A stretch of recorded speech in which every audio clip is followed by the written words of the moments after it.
ಕ್ರಿಸ್ತ ಯೇಸುವಿನಲ್ಲಿ ಪ್ರಪಂಚದಲ್ಲಿರುವಂತಹ ಎಲ್ಲ ಕನ್ನಡ ಕ್ರೈಸ್ತ ಮಿತ್ರರಿಗೆ ರಕ್ಷಕರಾಗಿರುವ ಯೇಸು ಕ್ರಿಸ್ತರ ಹೆಸರಿನ ಮುಖಾಂತರವಾಗಿ ಮಾಡುವಂತ ನಮಸ್ಕಾರಗಳು. ಪ್ರೀತಿಯ ಮಿತ್ರರೇ ಮತ್ತು ಸಹೋದರರೇ, ಈ ವಿಡಿಯೋವನ್ನ ನಾವು ಆರಂಭಿಸ್ತಾ ಇರುವಾಗ ನಿಮ್ಮೆಲ್ಲರಿಗೂ ಕೂಡ ಒಂದು ಪ್ರಶ್ನೆ ಇರುತ್ತೆ. ಏನಪ್ಪಾ ಅಂತಂದ್ರೆ, ಕಳೆದ ವಿಡಿಯೋ ನಾನು ಯೇಸು ಕ್ರಿಸ್ತರ ಸಾಮ್ಯಗಳನ್ನ ಒಂದು ಸೀರೀಸ್ ಆಗಿ ಪ್ರೆಸೆಂಟ್ ಮಾಡೋಣ ಅಂತೇಳಿ ಆರಂಭಿಸುವಾಗ, ಈ ಒಂದು ಸೀರೀಸ್ ನಲ್ಲಿ ನಾನು ನಿಮಗೆ ಹೇಳಿದ್ದೆ ಕಳೆದ ವಿಡಿಯೋದಲ್ಲಿ ತಪ್ಪಿ ಹೋದ ಕುರಿಯ ಬಗ್ಗೆ ನಾನು ಮಾತನಾಡ್ತೀನಿ ಅಂತ ಹೇಳಿ. ಆದ್ರೆ ಆ ಒಂದು ಸಾಮ್ಯ ಎಷ್ಟು ವಿಶಾಲವಾಗಿರಂತ ಇಡೀ ದೇವರ ಯೋಜನೆಯನ್ನ ಒಳಗೊಂಡಿದೆ. ಅಷ್ಟೊಂದು ವಿಶಾಲವಾದಂತಹ ಸಾಮ್ಯವನ್ನ ಅರ್ಥ ಮಾಡಿಕೊಳ್ಳಲಿಕ್ಕೆ ಆರಂಭದಿಂದ ಒಂದು ಚಿಕ್ಕ ಸಾಮ್ಯವನ್ನ ಆರಂಭಿಸಿ ಅಲ್ಲಿಗೆ ನಿಮ್ಮನ್ನ ಲೀಡ್ ಮಾಡೋಣ ಅಂತ ಬಯಸಿ ಈ ಒಂದು ಅತಿ ಸಣ್ಣ ಒಂದು ಸಾಮ್ಯವನ್ನ ನಾನು ಇವತ್ತು ತೆಗೆದುಕೊಳ್ತಾ ಇದ್ದೀನಿ. ಯಾಕೆ ಇದನ್ನ ತೆಗೆದುಕೊಳ್ತಾ ಇದ್ದೀನಿ ಅಂತಂದ್ರೆ, ಯೇಸು ಕ್ರಿಸ್ತರು ಮಾತನಾಡಿದಂತ ಕ್ರಮದಲ್ಲಿ ನೋಡುವಾಗ, ಸುವಾರ್ತಿಕರು ಬರೆದಿರೋ ಕ್ರಮದಲ್ಲಿ ಇದು ಆಕ್ಚುಲಿ ಪ್ರಥಮವಾಗಿರಂತ ಒಂದು ಸಾಮ್ಯವಾಗಿ ಬರಬೇಕಾಗತ್ತೆ. ಆದ್ರೆ ಈ ಸಾಮ್ಯದ ವಿಶೇಷತೆ ಏನಂತಂದ್ರೆ, ಈ ಸಾಮ್ಯ ಬಹಳ ಚಿಕ್ಕದು. ಇದನ್ನ ಹೇಳಿದ ತಕ್ಷಣ ಒಬ್ಬ ಸಹೋದರ, ಒಬ್ಬ ಶಿಷ್ಯ ಕೇಳ್ತಾನೆ, ಸ್ವಾಮಿ ಇದರ ಅರ್ಥ ಏನು, ಗುರುವೇ ಇದು ಏನಿದ್ರ ಅರ್ಥ ಅಂತ ಕೇಳಿದ ತಕ್ಷಣ ಯೇಸು ಕ್ರಿಸ್ತರು ಏನ್ ಮಾಡ್ತಾರೆ ಅಂದ್ರೆ ಕೋಪ ಮಾಡ್ಕೊಳ್ತಾರೆ.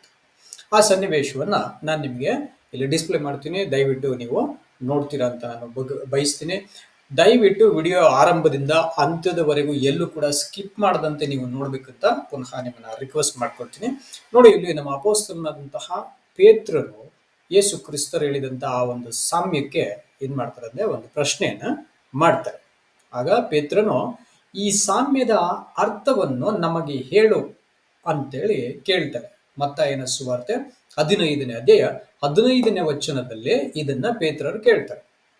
ಆಗ ಪೇತ್ರರು ಕೇಳಿದ ಪ್ರಶ್ನೆಗೆ ರಕ್ಷಕರಾಗಿರೋ ಯೇಸು ಕ್ರಿಸ್ತರು ಕೊಡುವ ಉತ್ತರ ಏನಪ್ಪಾ ಅಂತಂದ್ರೆ, ಆತನು ಇನ್ನೂ ನಿಮಗೆ ಬುದ್ಧಿ ಇಲ್ಲವೇ ಅಂತ ಅನ್ಕೊಳ್ತಾರೆ.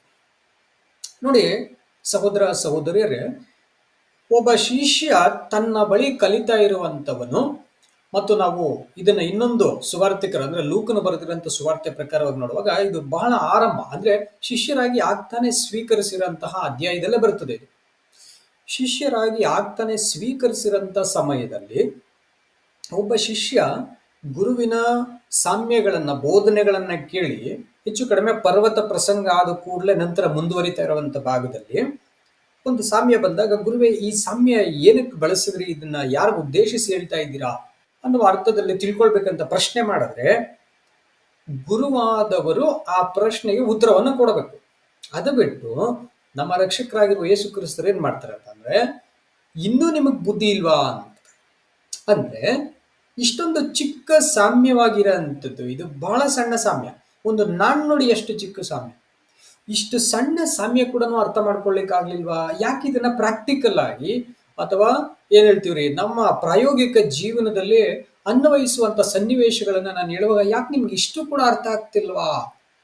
ಇಷ್ಟು ಕೂಡ ಯೋಚನೆ ಮಾಡ್ಲಿಕ್ಕೆ ಆಗ್ಲಿಲ್ಲ ಅಂತಂದ್ರೆ ನೀವು ಹೇಗೆ, ನಿಮ್ಮ ಪರಿಸ್ಥಿತಿ ನೀವು ಹೇಗೆ ಫ್ಯೂಚರ್ ಅಲ್ಲಿ ಅರ್ಥ ಮಾಡ್ಕೊಳ್ಳಿಕ್ ಆಗ್ತದೆ ಅನ್ನಂತ ಒಂದು ಪ್ರಶ್ನೆಯನ್ನ ಇಲ್ಲಿ ಏನ್ ಮಾಡ್ತಾರೆ, ಯೇಸು ಕ್ರಿಸ್ತರು ಕೂಡ ಕೇಳ್ತಾರೆ. ನೋಡಿ, ಪೇತ್ರರು ಕೇಳಿದ್ದು ಪ್ರಶ್ನೆ, ಸ್ವಾಮಿ ಈ ಸಾಮ್ಯದ ಅರ್ಥ ಏನು ಅಂತ ಕೇಳುವಂಥದ್ದು. ಅದಕ್ಕೆ ಉತ್ತರವಾಗಿ ಯೇಸು ಕ್ರಿಸ್ತರು ಪ್ರಶ್ನೆಯನ್ನ ಕೇಳ್ತಾರೆ. ಏನಂತಂದ್ರೆ, ನಿಮ್ಗಿನ್ನೂ ಬುದ್ಧಿ ಇಲ್ವೇ ಅಂತ ಅಂದ್ಬಿಡ್ತಾರೆ. ಬುದ್ಧಿ ಬಂದಿಲ್ವಾ ಅಂದ್ರೆ ಇಷ್ಟು ಕೂಡ ಅರ್ಥ ಮಾಡ್ಕೊಳ್ಳಿಕ್ ನಿಮ್ಮಿಂದ ಸಾಧ್ಯ ಆಗ್ತಿಲ್ವಾ? ಹಾಗಾದ್ರೆ ಇಷ್ಟು ಅರ್ಥ ಮಾಡ್ಕೊಳ್ಳೋದಕ್ಕಾಗದೆ ಇರೋಂಥವ್ರು ಮುಂದೆ ಹೇಗೆ ನನ್ನ ಮಿಕ್ಕಾದ ಸಾಮ್ಯಗಳನ್ನ ಅರ್ಥ ಮಾಡ್ಕೊಳ್ತೀರಾ ಎಂಬಂಥದ್ದನ್ನ ಇನ್ನೊಂದು ಕಡೆಯಲ್ಲಿ ಕೇಳ್ತಾರೆ. ಮಾರ್ಕ ಸುವಾರ್ತೆ 4:13 ಕೂಡ ಕೇಳ್ತಾರೆ, ನನ್ನ ಒಂದು ಬಿತ್ತುವವನ ಸಾಮ್ಯದ ಬಗ್ಗೆ ಮಾತನಾಡದೆ ಅದೇ ನಿಮ್ಗೆ ಅರ್ಥ ಆಗ್ಲಿಲ್ಲ ಅಂದ್ರೆ ನನ್ನ ಎಲ್ಲಾ ಸಾಮ್ಯಗಳನ್ನ ಹೇಗ್ ತಿಳ್ಕೊಳ್ತಿರಪ್ಪ ನೀವು ಅಂತ ಹೇಳ. ಅಂದ್ರೆ ಯೇಸು ಕ್ರಿಸ್ತರು ಪ್ಲಾನ್ ಮಾಡಿದ್ರೆ ಇಷ್ಟೇ ಸಾಮ್ಯಗಳಿರ್ಬೇಕಂತ, ಆ ಸಾಮ್ಯಗಳು ಇದೇ ಕ್ರಮದಲ್ಲಿರ್ಬೇಕು ಅಂತ, ಮತ್ತು ಆಯಾ ಕ್ರಮದಲ್ಲಿ ಬಂದಿರೋ ಆ ಎಲ್ಲ ಸಾಮ್ಯಗಳನ್ನ ನಾವು ತಿಳ್ಕೊಳ್ಳಬೇಕು ಅನ್ನೋಂಥದ್ದು ಯೇಸು ಕ್ರಿಸ್ತರ ಉದ್ದೇಶ. ಅದು ಏನೋ ತುಂಬಾ ಜಾಸ್ತಿ ಇಡೀ ಸತ್ಯವೇದ ಪೂರ್ತಿ ಹೇಳಿಲ್ಲ.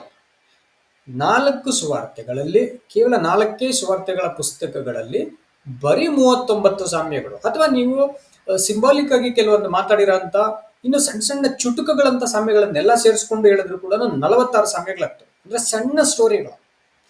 ಈ 46 ಸಣ್ಣ ಸ್ಟೋರಿಗಳನ್ನ ಮಕ್ಕಳಿಗೆ ಹೇಳ್ಬಿಟ್ರು ಏನ್ ಮಾಡ್ತೇವೆ ಅಂತಂದ್ರೆ, ಸಂಡೇ ಸ್ಕೂಲ್ ಮಕ್ಕಳಿಗೂ ಕೂಡ ಅರ್ಥ ಮಾಡ್ಕೊಂಡ್ಬಿಟ್ಟು, ಅಂದ್ರೆ ತಲೆಯಲ್ಲಿ ಇಟ್ಕೊಂಡ್ಬಿಡ್ತೇವೆ. ಅರ್ಥ ಮಾಡ್ಕೊಳಕ್ಕಾಗಲ್ಲ, ತಲೆಯಲ್ಲಿ ಇಟ್ಕೊಂಡ್ಬಿಡ್ತೇವೆ. ಓಕೆ, ಇಂಥ ಕತೆ ನಡೀತು, ಇಂಥ ಕಥೆಯನ್ನು ಯೇಸು ಕ್ರಿಸ್ತರು ಹೇಳಿದ್ರು, ಇಂಥ ಒಂದು ಸ್ಟೋರಿಯನ್ನ ಯೇಸು ಕ್ರಿಸ್ತರು ಹೇಳಿದ್ರು ಅಂತ ಅರ್ಥ ಮಾಡ್ಕೊಂಬ ತಲೆಯಲ್ಲಿ ಇಟ್ಕೊಳ್ತಾರೆ, ನೆನಪಲ್ಲಿ ಇಟ್ಕೊಳ್ತಾರೆ.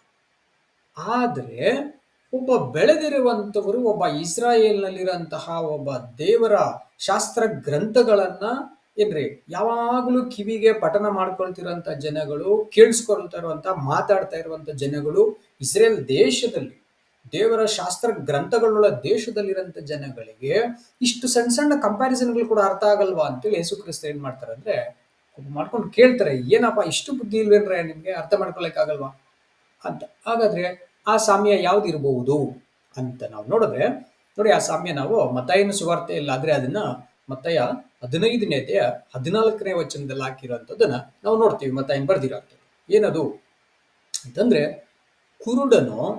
ಕುರುಡನಿಗೆ ದಾರಿ ತೋರಿಸ್ಬಿಟ್ರೆ ಅವರಿಬ್ರು ಸೇರಿ ಏನ್ ಮಾಡ್ತಾರೆ ಅಂದ್ರೆ ಹಳ್ಳದಲ್ಲಿ ಬೀಳ್ತಾರೆ ಏನಂತ.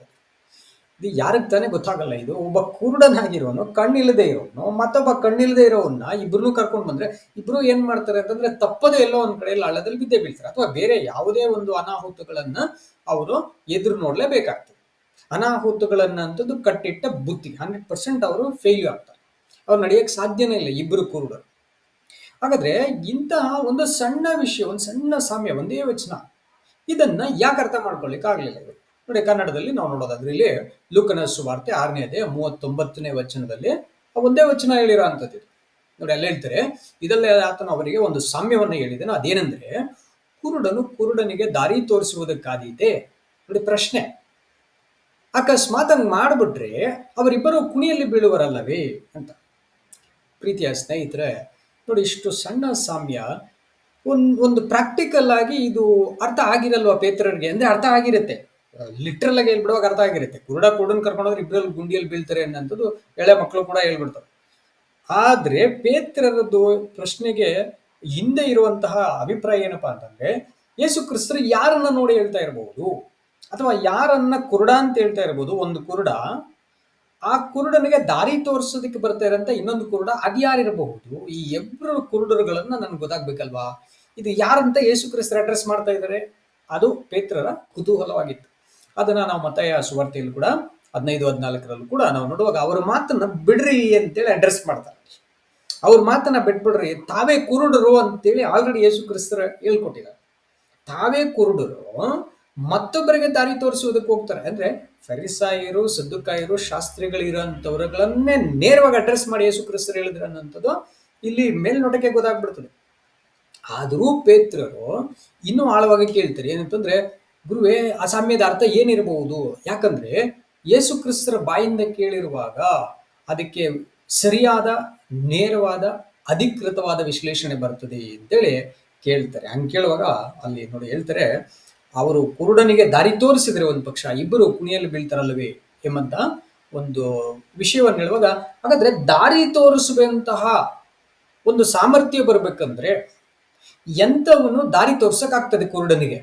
ಅಂದ್ರೆ ಇಲ್ಲಿ ಹೇಳ್ತಾ ಇರುವಂತಹ ಲಿಟ್ರಲ್ ಆಗಿರೋ, ಅಕ್ಷರಾರ್ಥವಾಗಿರೋ ಕುರುಡುತನ ಅಲ್ಲದೆ ಆಧ್ಯಾತ್ಮಿಕವಾದಂತ ಮನೋನೇತ್ರಗಳೆಂಬಂತಹ ಆ ಕುರುಡುತನವನ್ನ, ಅಂತಹ ಕುರುಡುತನ ಇರುವವರಿಗೆ ದಾರಿ ತೋರಿಸ್ಬೇಕು ಅಂತಂದ್ರೆ ಆ ಆತ್ಮಿಕ ಕಣ್ಣುಗಳು ತೆರೆಯಲ್ಪಟ್ಟಿರುವಂತಹ, ಕಣ್ಣು ಸ್ಪಷ್ಟವಾಗಿ ಕಾಣುವಂತಹ, ಮನೋನೇತ್ರ ಬೆಳಗಿಸಲ್ಪಟ್ಟಿರಂತ ಅವನು ಯಾರಪ್ಪ ಅಂದ್ರೆ, ರೋಮ 2ನೇ ಅಧ್ಯಾಯ 18-20 ವಚನಗಳಲ್ಲಿ ಪೌಲರು ಅದನ್ನ ಸಾಬೀತು ಮಾಡ್ತಾರೆ.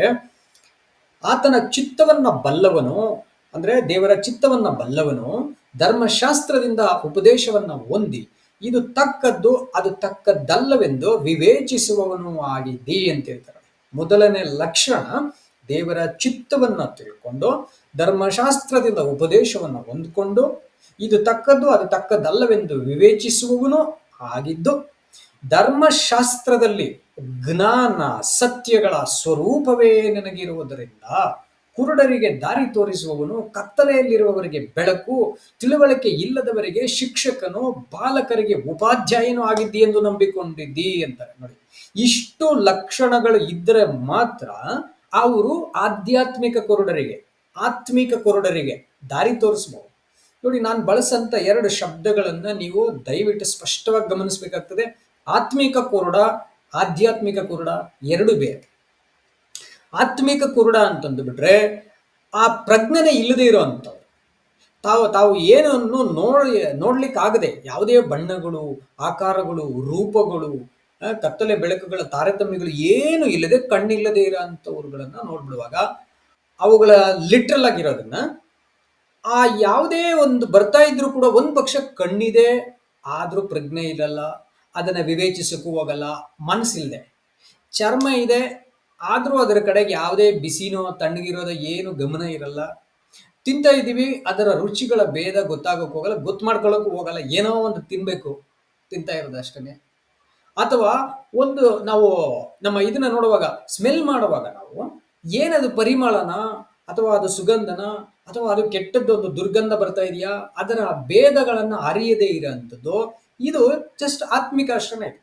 ಅಂದ್ರೆ ಆತ್ಮ ಪ್ರಜ್ಞಾವಂತವಾಗಿರೋಂಥದ್ದು, ಕಾನ್ಶಿಯಸ್ ಆರ್ ಸೋಬರ್ನೆಸ್ ಅಂತ ಹೇಳ್ತೀವಿ. ಸೊ ಅದು ಆತ್ಮಿಕ ಅಂಧತ್ವ. ಆಧ್ಯಾತ್ಮಿಕ ಅಂಧತ್ವ ಅಂತಂದ್ಬಿಟ್ರೆ ಇದು ಗೊತ್ತಿದೆ ಆದ್ರೆ ನಡೆಯಕ್ಕಾಗಲ್ಲ, ಈ ಭೇದಗಳನ್ನ ತಿಳ್ಕೊಳಕ್ಕಾಗ್ತದೆ ಆದ್ರೆ ಮಾಡೋಕ್ಕಾಗ್ತಾ ಇಲ್ಲ ನನ್ನ ಕೈಲಿ, ಅದು ಹೇಗ್ ಮಾಡೋದು ಗೊತ್ತಾಗ್ತಾ ಇಲ್ಲ, ಪ್ರಾಕ್ಟಿಕಲ್ ಆಗಿ ಅದನ್ನ ಮಾಡೋಕ್ಕಾಗ್ತಿಲ್ಲ ಅನ್ನೋದು ಆಧ್ಯಾತ್ಮಿಕ ಅಂಧತ್ವ. ಆಧ್ಯಾತ್ಮಿಕ ಅಂದ್ರೆ ಆತ್ಮೀಕತೆಗೆ ಆದ್ಯತೆಯನ್ನು ಕೊಟ್ಟು ಅದನ್ನ ಅಳವಡಿಸ್ಕೊಳ್ಳುವಂಥದ್ದು, ಇಂಪ್ಲಿಮೆಂಟ್ ಮಾಡುವಂಥದ್ದು. ಸೊ ಈ ಎರಡೂ ರೀತಿಯ ಕುರುಡರಿಗೆ ದಾರಿ ತೋರಿಸುವ ಸಾಮರ್ಥ್ಯ ಇರಬೇಕು ಅಂತಂದ್ರೆ ರೋಮ 2:18-20 ಸ್ಪಷ್ಟವಾಗಿ ನಮ್ಗೆ ನೋಡ್ತೀವಿ. ಆತನ ಚಿತ್ತ ಬಲ್ಲವನು, ದೇವರ ಚಿತ್ತ ಬಲ್ಲವನು, ಧರ್ಮಶಾಸ್ತ್ರದ ಉಪದೇಶವನ್ನ ಒಂದೇ ಇದು ತಕ್ಕದ್ದು ಇದು ತಕ್ಕದ್ದಲ್ಲವೆಂದು ವಿವೇಚಿಸುವನು ಆಗಿದ್ದು, ಧರ್ಮಶಾಸ್ತ್ರದಲ್ಲಿ ಜ್ಞಾನ ಸತ್ಯಗಳ ಸ್ವರೂಪವೇ ನನಗಿರುವುದರಿಂದ ಕುರುಡರಿಗೆ ದಾರಿ ತೋರಿಸುವವನು, ಕತ್ತಲೆಯಲ್ಲಿರುವವರಿಗೆ ಬೆಳಕು, ತಿಳುವಳಿಕೆ ಇಲ್ಲದವರಿಗೆ ಶಿಕ್ಷಕನು, ಬಾಲಕರಿಗೆ ಉಪಾಧ್ಯಾಯನು. ಇಂಥವನು ಮಾತ್ರ ಏನ್ ಮಾಡ್ಬೋದು ಅಂತಂದ್ರೆ ದಾರಿ ತೋರಿಸಬಹುದು. ಪ್ರೀತಿಯ ಸ್ನೇಹಿತರೆ, ಅಪೋಸ್ತಲರ ಪ್ರಕಾರವಾಗಿ, ಯೇಸು ಕ್ರಿಸ್ತರ ಪ್ರಕಾರವಾಗಿ, ದೇವರ ಪ್ರಕಾರವಾಗಿ ನೋಡಿ. ಈಗ ಒಂದು ಪ್ರಶ್ನೆ ಏನ್ ಎದುರಾಗುತ್ತೆ ನಮ್ಗೆ ಅಂದ್ರೆ, ಕುರುಡರಿಗೆ ದಾರಿ ತೋರಿಸಲು ಅರ್ಹತೆ ಇಲ್ಲದೆ ಇಲ್ಲಿದೆ, ಇಲ್ಲಿ ಕೊಟ್ಟಲ್ಪಟ್ಟಿದೆ, ಇದು ಇಲ್ಲದೆ ಇರೋ ಪಕ್ಷದಲ್ಲಿ ಏನ್ ಗತಿ? 70 ಜನರ ಹಿರಿಯ ಸಭೆಯ ಬೋಧಕರುಗಳು ಇಸ್ರಾಯೇಲ್ ದೇಶದಲ್ಲಿ ಅಥವಾ ಯೆರೂಸಲೇಮಿನ ಮುಖ್ಯ ನಗರದಲ್ಲಿ 70 ಜನರ ಹಿರಿಯ ಸಭೆಯ ಬೋಧಕರು ಅಂದ್ರೆ ಇಡೀ ಇಸ್ರಾಯೇಲಿಗೆ ಅವರ ಶಾಸ್ತ್ರ ಪಂಡಿತರು. ಅದರಲ್ಲಿ ಮುಖ್ಯವಾಗಿ ನಿಕೋದೇಮನಂತಹ ಆಸಕ್ತ ಬೋಧಕರಿಗೂ ಸಹ ಅರ್ಥವಾಗದ ಧರ್ಮಶಾಸ್ತ್ರದ ಜ್ಞಾನ ಸತ್ಯಗಳ ಸ್ವರೂಪವನ್ನ ಪಡೆಯೋದು ಹೇಗೆ? ಅದೇನು ಅಷ್ಟು ಸುಲಭನ? ಅದು ಅಷ್ಟು ಈಸಿಯಾಗಿ ಅದನ್ನ ನಾವು ಪಡ್ಕೊಂಡ್ಬಿಟ್ಟು ನಾವು ಬೋಧಿಸಕ್ಕಾಗ್ಬಿಡ್ತದ, ಬೆಳಕಾಗ್ಬಿಡಕ್ಕಾಗ್ತದ, ದಾರಿ ತೋರ್ಸಕ್ಕಾಗ್ಬಿಡ್ತದ ಅನ್ನೋಂಥದ್ದು ಎಲ್ಲರಿಗೂ ಬರುವಂತ ಪ್ರಶ್ನೆ, ಕೂಲಂಕುಷವಾಗಿ ಪರಿಶೀಲಿಸುವಂಥವನಿಗೆ. ಹಾಗಾದ್ರೆ ಇಂಥ ತಿಳುವಳಿಕೆ ಪಡೆಯದೆ ಬಾಲ್ಯದ ಚೇಷ್ಟೆ ಮತ್ತು ಹಠ ಮತ್ತು ಮೂರ್ಖತನಗಳೆಂಬ ಕತ್ತಲಲ್ಲಿರುವಂತಹ ಶಿಕ್ಷಕ, ಉಪಾಧ್ಯಾಯ ಎಂಬ ಬೆಳಕಾಗುವುದಕ್ಕೆ ಹೇಗೆ ಸಾಧ್ಯ? ಅವನೇಗೆ ಶಿಕ್ಷಕನಾಗೋದಕ್ಕೆ ಸಾಧ್ಯ? ಅವನೇಗೆ ಮಾರ್ಗದರ್ಶಿ ಆಗ್ಲಿಕ್ಕೆ ಸಾಧ್ಯ? ಅವನೇಗೆ ಬೆಳಕಾಗ್ಲಿಕ್ಕೆ ಸಾಧ್ಯ? ಕುರುಡರಿಗೆ, ಅಂಧಕಾರದಲ್ಲಿರೋಂಥವ್ರಿಗೆ ಅವನೇಗೆ ಬೆಳಕಾಗ್ಲಿಕ್ಕೆ ಸಾಧ್ಯ?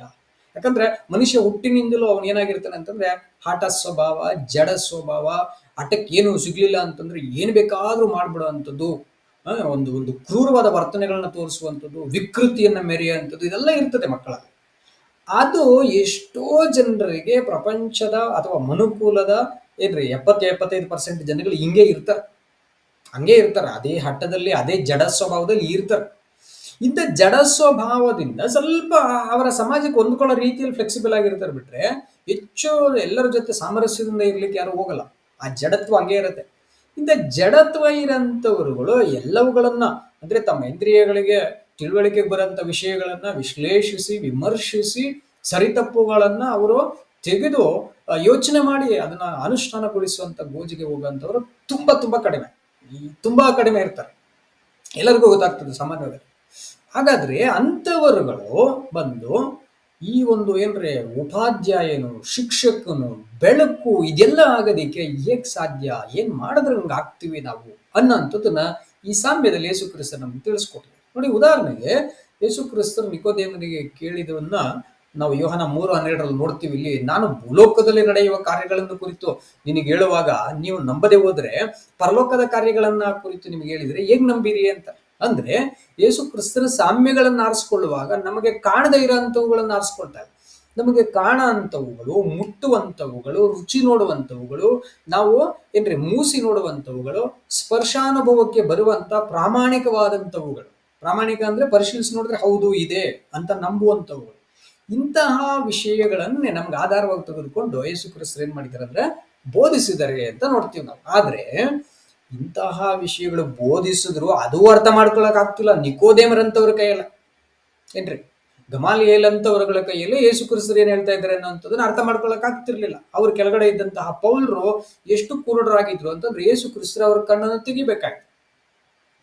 ಹಂಗಾದ್ರೆ ಗಮಾಲಿಯೇಲ್ರಿಗೆ ಅರ್ಥವಾಗದೇ ಇರೋಂತಹ, ನಿಕೋದೇಮರಿಗೆ ಅರ್ಥವಾಗದೇ ಇರೋಂತಹ ಇಂಥ ದೊಡ್ಡ ಸ್ಕಾಲರ್ಸ್ ಇಸ್ರೇಲ್ ಅಲ್ಲಿ ಒಂದು ಇನ್ಸ್ಟಿಟ್ಯೂಷನ್ಸ್ ನ ರನ್ ಮಾಡೋಂಥವ್ರುಗಳು, ಅಂಥವ್ರುಗಳಿಗೆ ಅರ್ಥವಾಗದೇ ಇರೋಂಥ ವಿಷಯಗಳು ಅದು ಹೇಗೆ ನಮ್ಗೆ ಅರ್ಥ ಆಗ್ತದೆ ನೋಡಿ. ಇಲ್ಲಿ ಆ ಶಾಸ್ತ್ರ ಗ್ರಂಥಗಳ ಧರ್ಮಶಾಸ್ತ್ರದ ವಿವಿಧ ನೀತಿ ನ್ಯಾಯಗಳೆಂಬ ಭಾಗ ಇರಬಹುದು, ಮತ್ತು ಆಯಾ ಕುಲಗಳು, ಗೋತ್ರ, ವರ್ಗ, ಜನಾಂಗಗಳ ಕುರಿತಾದಂತಹ ಪ್ರವಾದನೆಗಳ ಎಚ್ಚರಿಕೆಗಳಿರಬಹುದು ಪ್ರವಾದಿಗಳ ಬಾಯಿಂದ, ಮತ್ತು ಅನೇಕ ಅರಸರುಗಳು, ಕವಿಗಳು ಕಾವ್ಯಮಯವಾದ ಜ್ಞಾನೋಕ್ತಿಗಳನ್ನ ಮಾತನಾಡಿರೋಂಥದ್ದು ದೇವರ ಪ್ರೇರಣೆಯಿಂದ ಅವುಗಳಿರಬಹುದು, ಅಥವಾ ಪದ್ಯರೂಪವಾಗಿ ಗೀತೆಗಳನ್ನ, ಪರಮಗೀತೆ ಮತ್ತು ಕೀರ್ತನೆಗಳು ಇಂಥವುಗಳು ಇರಬಹುದು, ಮತ್ತು ಅವಿಸ್ಮರಣೀಯವಾಗಿರುವಂತಹ ಐತಿಹಾಸಿಕ ಘಟನೆಗಳು, ಚರಿತ್ರೆ, ಇಸ್ರೇಲ್ ಚರಿತ್ರೆಯಲ್ಲಿ ನಡೆದಂತ ಅಥವಾ ದೇವರು ತನ್ನ ಜನರನ್ನು ಆರಿಸ್ಕೊಂಡಾಗಿನಿಂದ ನಡೆದಿರಂತ ಎಲ್ಲಾ ಇತಿಹಾಸ ಏನು ಹಳೆಯ ಒಡಂಬಡಿಕೆ ಗ್ರಂಥ ಪೂರ್ತಿ ಇದೆಯೋ ಆ ಎಲ್ಲ ಚರಿತ್ರೆ ಗ್ರಂಥಗಳು, ಇವೆಲ್ಲವುಗಳನ್ನು ಸಹ ಸುಲಭವಾಗಿ ಅರ್ಥೈಸಿಕೊಂಡು ತಮ್ಮ ಕಾಲದ ದೈನಂದಿನ ಸಮಾಜಕ್ಕೆ, ಅಂದ್ರೆ ಸಮಕಾಲೀನ ಸಮಾಜಕ್ಕೆ, ಯಾರ್ಯಾರು ಯಾವ್ಯಾವ ಕಾಲಘಟ್ಟಗಳಲ್ಲಿ ಜೀವಿಸ್ತಾ ಇರ್ತೀವೋ ಆ ಸಮಾಜಕ್ಕೆ ಮತ್ತು ಪ್ರತಿಯೊಬ್ಬರ ವೈಯಕ್ತಿಕ ಜೀವನಕ್ಕೆ ಅನ್ವಯಿಸಿ ಅಳವಡಿಸಿಕೊಳ್ಳೋದು ಹೇಗೆ ಅಂತ ಅರಿಯದೆ ಪೂರ್ಣ ಗೊಂದಲದಲ್ಲಿದ್ದಂಥ ನಾಮಕಾವಸ್ಥೆಯ ಧಾರ್ಮಿಕ ಇಸ್ರಾಯೇಲ್ಯರಿಗೆ ಈ ರೀತಿ ಪ್ರತಿಯೊಬ್ಬರ ದೈನಂದಿನ ಚಟುವಟಿಕೆಗಳನ್ನೇ ಸಾಮತಿಗಳಾಗಿ ರೂಪಿಸಿ ಶಾಸ್ತ್ರಗಳ 5 ಪ್ರಮುಖ ಅಂಶಗಳನ್ನು, ಅಂದ್ರೆ ಇಲ್ಲಿ ನನ್ನ ಮೇಲೆ ತೋರಿಸಿರುವಂತಹ 5 ಅಂಶಗಳನ್ನು ತಿಳಿಸಲು ಪ್ರಯತ್ನಿಸಿದ್ದರಲ್ಲಿ ಇಂದಿನ ನಮ್ಮ ಅಂಶ ಅತಿ ಸಣ್ಣ ಮತ್ತು ಪ್ರಥಮ ಸಾಮ್ಯವನ್ನ ನಾವಿವತ್ತು ಧ್ಯಾನ ಮಾಡ್ತೀವಿ. ಏನಂತಂದ್ರೆ, ಕುರುಡನಿಗೆ ದಾರಿ ತೋರಿಸಿದ್ರೆ ಇಬ್ಬರು ಸಹ ಗುಂಡಿಯಲ್ಲಿ ಬೀಳ್ತಾರಲ್ವೇ ಅಂತ. ಸ್ನೇಹಿತರೆ, ದಯವಿಟ್ಟು ಈ ವಿಡಿಯೋನ ಸ್ಕಿಪ್ ಮಾಡದಂತೆ ಕೊನೆಯವರೆಗೂ ನೋಡ್ರಿ. ಆಗ ನಿಮಗೆ ಒಂದು ಆಥರೈಸೇಷನ್ ಸಿಕ್ಕತ್ತೆ, ನಿಮಗೆ ಒಂದು ಅಧಿಕೃತವಾದಂಥ ಸಂದೇಶ ಸಿಕ್ಕತ್ತೆ. ಇಲ್ಲಿ ಯಾವುದೇ ಆಗಲಿ ಮನುಷ್ಯ ಕಲ್ಪಿತವಾದಂಥದ್ದು, ಊಹೆಗಳದೋ, ಅಂದಾಜಿಸಲ್ಪಟ್ಟಂಥದ್ದು ಸಿಗದೆ ಶಾಸ್ತ್ರಾಧಾರಿತವಾಗಿ ಯಾವುದೇ ನಿಮಗೆ ಏನ್ರಿ ಧಾರ್ಮಿಕ ಸಂಸ್ಥೆಗಳು, ಇನ್ಸ್ಟಿಟ್ಯೂಷನ್ಸ್, ಆರ್ಗನೈಸೇಷನ್ಸ್ ಅಥವಾ ಏನ್ರಿ ಎಂಥ ಒಂದು ಪ್ರಶ್ನೆ ಮಾಡೋಂತಹ ಪಂಡಿತರು ಯಾರು ಕೂಡ ಎದುರಿಸಲಿಕ್ಕಾಗದೆ ಮತ್ತು ಇದನ್ನ ಸುಳ್ಳಂತ ನಿರೂಪಿಸಕ್ಕಾಗದೇ ಇರುವಂತಹ ವಿಷಯಗಳನ್ನ ಯೇಸು ಕ್ರಿಸ್ತರ ಬಾಯಿಂದ ಸ್ವತಃ ನೀವು ಕೇಳಿ ಅರ್ಥ ಮಾಡ್ಕೊಳ್ಬಹುದು. ಯಾಕಂದ್ರೆ ಅವರ ವಿಷಯ ಮಾತ್ರ ನಾವಿಲ್ಲಿ ಏನ್ರಿ ಅವಲೋಕನೆಗೆ ತಗೊಂಡಿರ್ತೀವಿ. ಹಾಗಾದ್ರೆ ಈ ಒಂದು ಸಾಮ್ಯವನ್ನ ನಾವು ನೋಡುವಾಗ ಏನ್ರಿ ಆ ಒಂದು ಚಿತ್ರಪಟ ನಮ್ಮ ಕಣ್ಣಿಗೆ ಬಂದ್ಬಿಟ್ರೆ, ಒಬ್ಬ ಕುರುಡ ಕರ್ಕೊಂಡು ಹೋಗ್ತಾ ಇರುವಂತದ್ದು ಇನ್ನೊಂದು ಕುರುಡನನ್ನ, ಅವರ ಪರಿಸ್ಥಿತಿನ ಒಂದ್ಸಾರಿ ನಾವು ಊಹೆ ಮಾಡಿ ನೋಡ್ಕೊಳ್ಳೋಣ. ಹೇಗಿರುತ್ತೆ ಅಂತವ್ರು ಯಾರಾದ್ರೂ ನೋಡ್ಬಿಟ್ರೆ ನಮ್ಗೆ ಹೆಂಗ್ ಅನ್ಸುತ್ತೆ, ಅಯ್ಯೋ ಏನು ಹುಚ್ಚ ಇವ್ರಿಗೆ, ಏನಾದ್ರು ಒಬ್ಬ ಕುರುಡ ಅವನಿಗೆ ಕಣ್ ಕಾಣಿಸ್ತಾ ಇಲ್ಲ, ಅವನು ಹೇಗೆ ಇವನ್ನ ಕರ್ಕೊಂಡು ಹೋಗ್ತಾ ಇದ್ದಾನೆ ಅಂತ ಅನ್ಸುತ್ತೆ. ಆದ್ರೆ ಈ ರೀತಿ ನಾವು ಆಶ್ಚರ್ಯನೇ ಪಡ್ತಾ ಇಲ್ಲ. ಇವತ್ತು ಇಡೀ ಪ್ರಪಂಚದಲ್ಲಿ 13 ಧರ್ಮಗಳು, ತುಂಬಾ ದೊಡ್ಡ ದೊಡ್ಡ ಧರ್ಮಗಳು ಜನಗಳನ್ನ ನಾಯಕರುಗಳಂತೆ, ಒಂದು ಲೀಡರ್ಸ್ಗಳಾಗಿ, ಧಾರ್ಮಿಕ ಮುಖಂಡರುಗಳಾಗಿ, ಬೋಧಕರುಗಳಾಗಿ, ಗುರುಗಳಾಗಿ ಏನ್ರೆ ನಡೆಸ್ತಾ ಇದೀವಿ ಅಂತ ನಡೆಸ್ತಾ ಇದ್ದಾರೆ. ಆದ್ರೆ ಒಂದು ಒಳ್ಳೆ ಪ್ರಜ್ಞಾವಂತರಾಗಿ ಯೋಚನೆ ಮಾಡ್ಬಿಡುವಾಗ ಎಲ್ರಿಗೂ ಗೊತ್ತಾಗ್ತದೆ ಕುರುಡರಾಗೇ ಇದ್ದಾರೆ ಎಲ್ಲ ಧರ್ಮಗಳಲ್ಲಿ. ಏನ್ರಿ ಕ್ರೈಸ್ತ ಧರ್ಮ ಏನು ಇಲ್ಲ ಅಂತಲ್ಲ, ಯಹೂದ ಧರ್ಮ ಇಲ್ಲ ಅಂತಲ್ಲ, ಹಳೆಯ ಒಡಂಬಡಿಕೆ ಗ್ರಂಥಗಳನ್ನು ಇಟ್ಕೊಂಡಿರೋ ಯಹೂದ ಧರ್ಮದಲ್ಲೂ ಹಿಂಗಿದ್ದಾರೆ. ಯೇಸು ಕ್ರಿಸ್ತರ ಅನುಯಾಯಿಗಳು ತಮಗೆ ಕ್ರೈಸ್ತರಂತ ಅನ್ಯರು ಕರೆದು ಗುರುತಿಸಿರೋದ್ರಿಂದ ಅದೇ ಹೆಸರನ್ನ ಕಂಟಿನ್ಯೂ ಮಾಡ್ತಾ ಇದ್ದಾರೆ. ಈ ಕ್ರೈಸ್ತ ಧರ್ಮದಲ್ಲಾಗ್ಲಿ, ಯಹೂದ ಧರ್ಮದಲ್ಲಾಗ್ಲಿ, ಅಥವಾ ಬೇರೆ ಮಿಕ್ಕ ಪ್ರಪಂಚದ ಎಲ್ಲ ಧರ್ಮಗಳಲ್ಲೂ ಕೂಡ ಲೀಡರ್ಸ್ಗಳು ಎಷ್ಟು ಕುರುಡರಾಗಿದ್ದಾರೆ ಅಂತಂದ್ರೆ, ಆ ಎಲ್ಲಾ ಧರ್ಮಗಳ ಅವರವರದೇ ಧರ್ಮಗಳಲ್ಲಿ ಕೆಲವು ಕವಿಗಳು, ಕೆಲವು ಸಾಹಿತಿಗಳು ಅಥವಾ ಕೆಲವು ವಿಜ್ಞಾನಿಗಳು ಅವ್ರನ್ನ ಟೀಕೆ ಮಾಡಿ ಬಿಸಾಕಿರ್ತಾರೆ.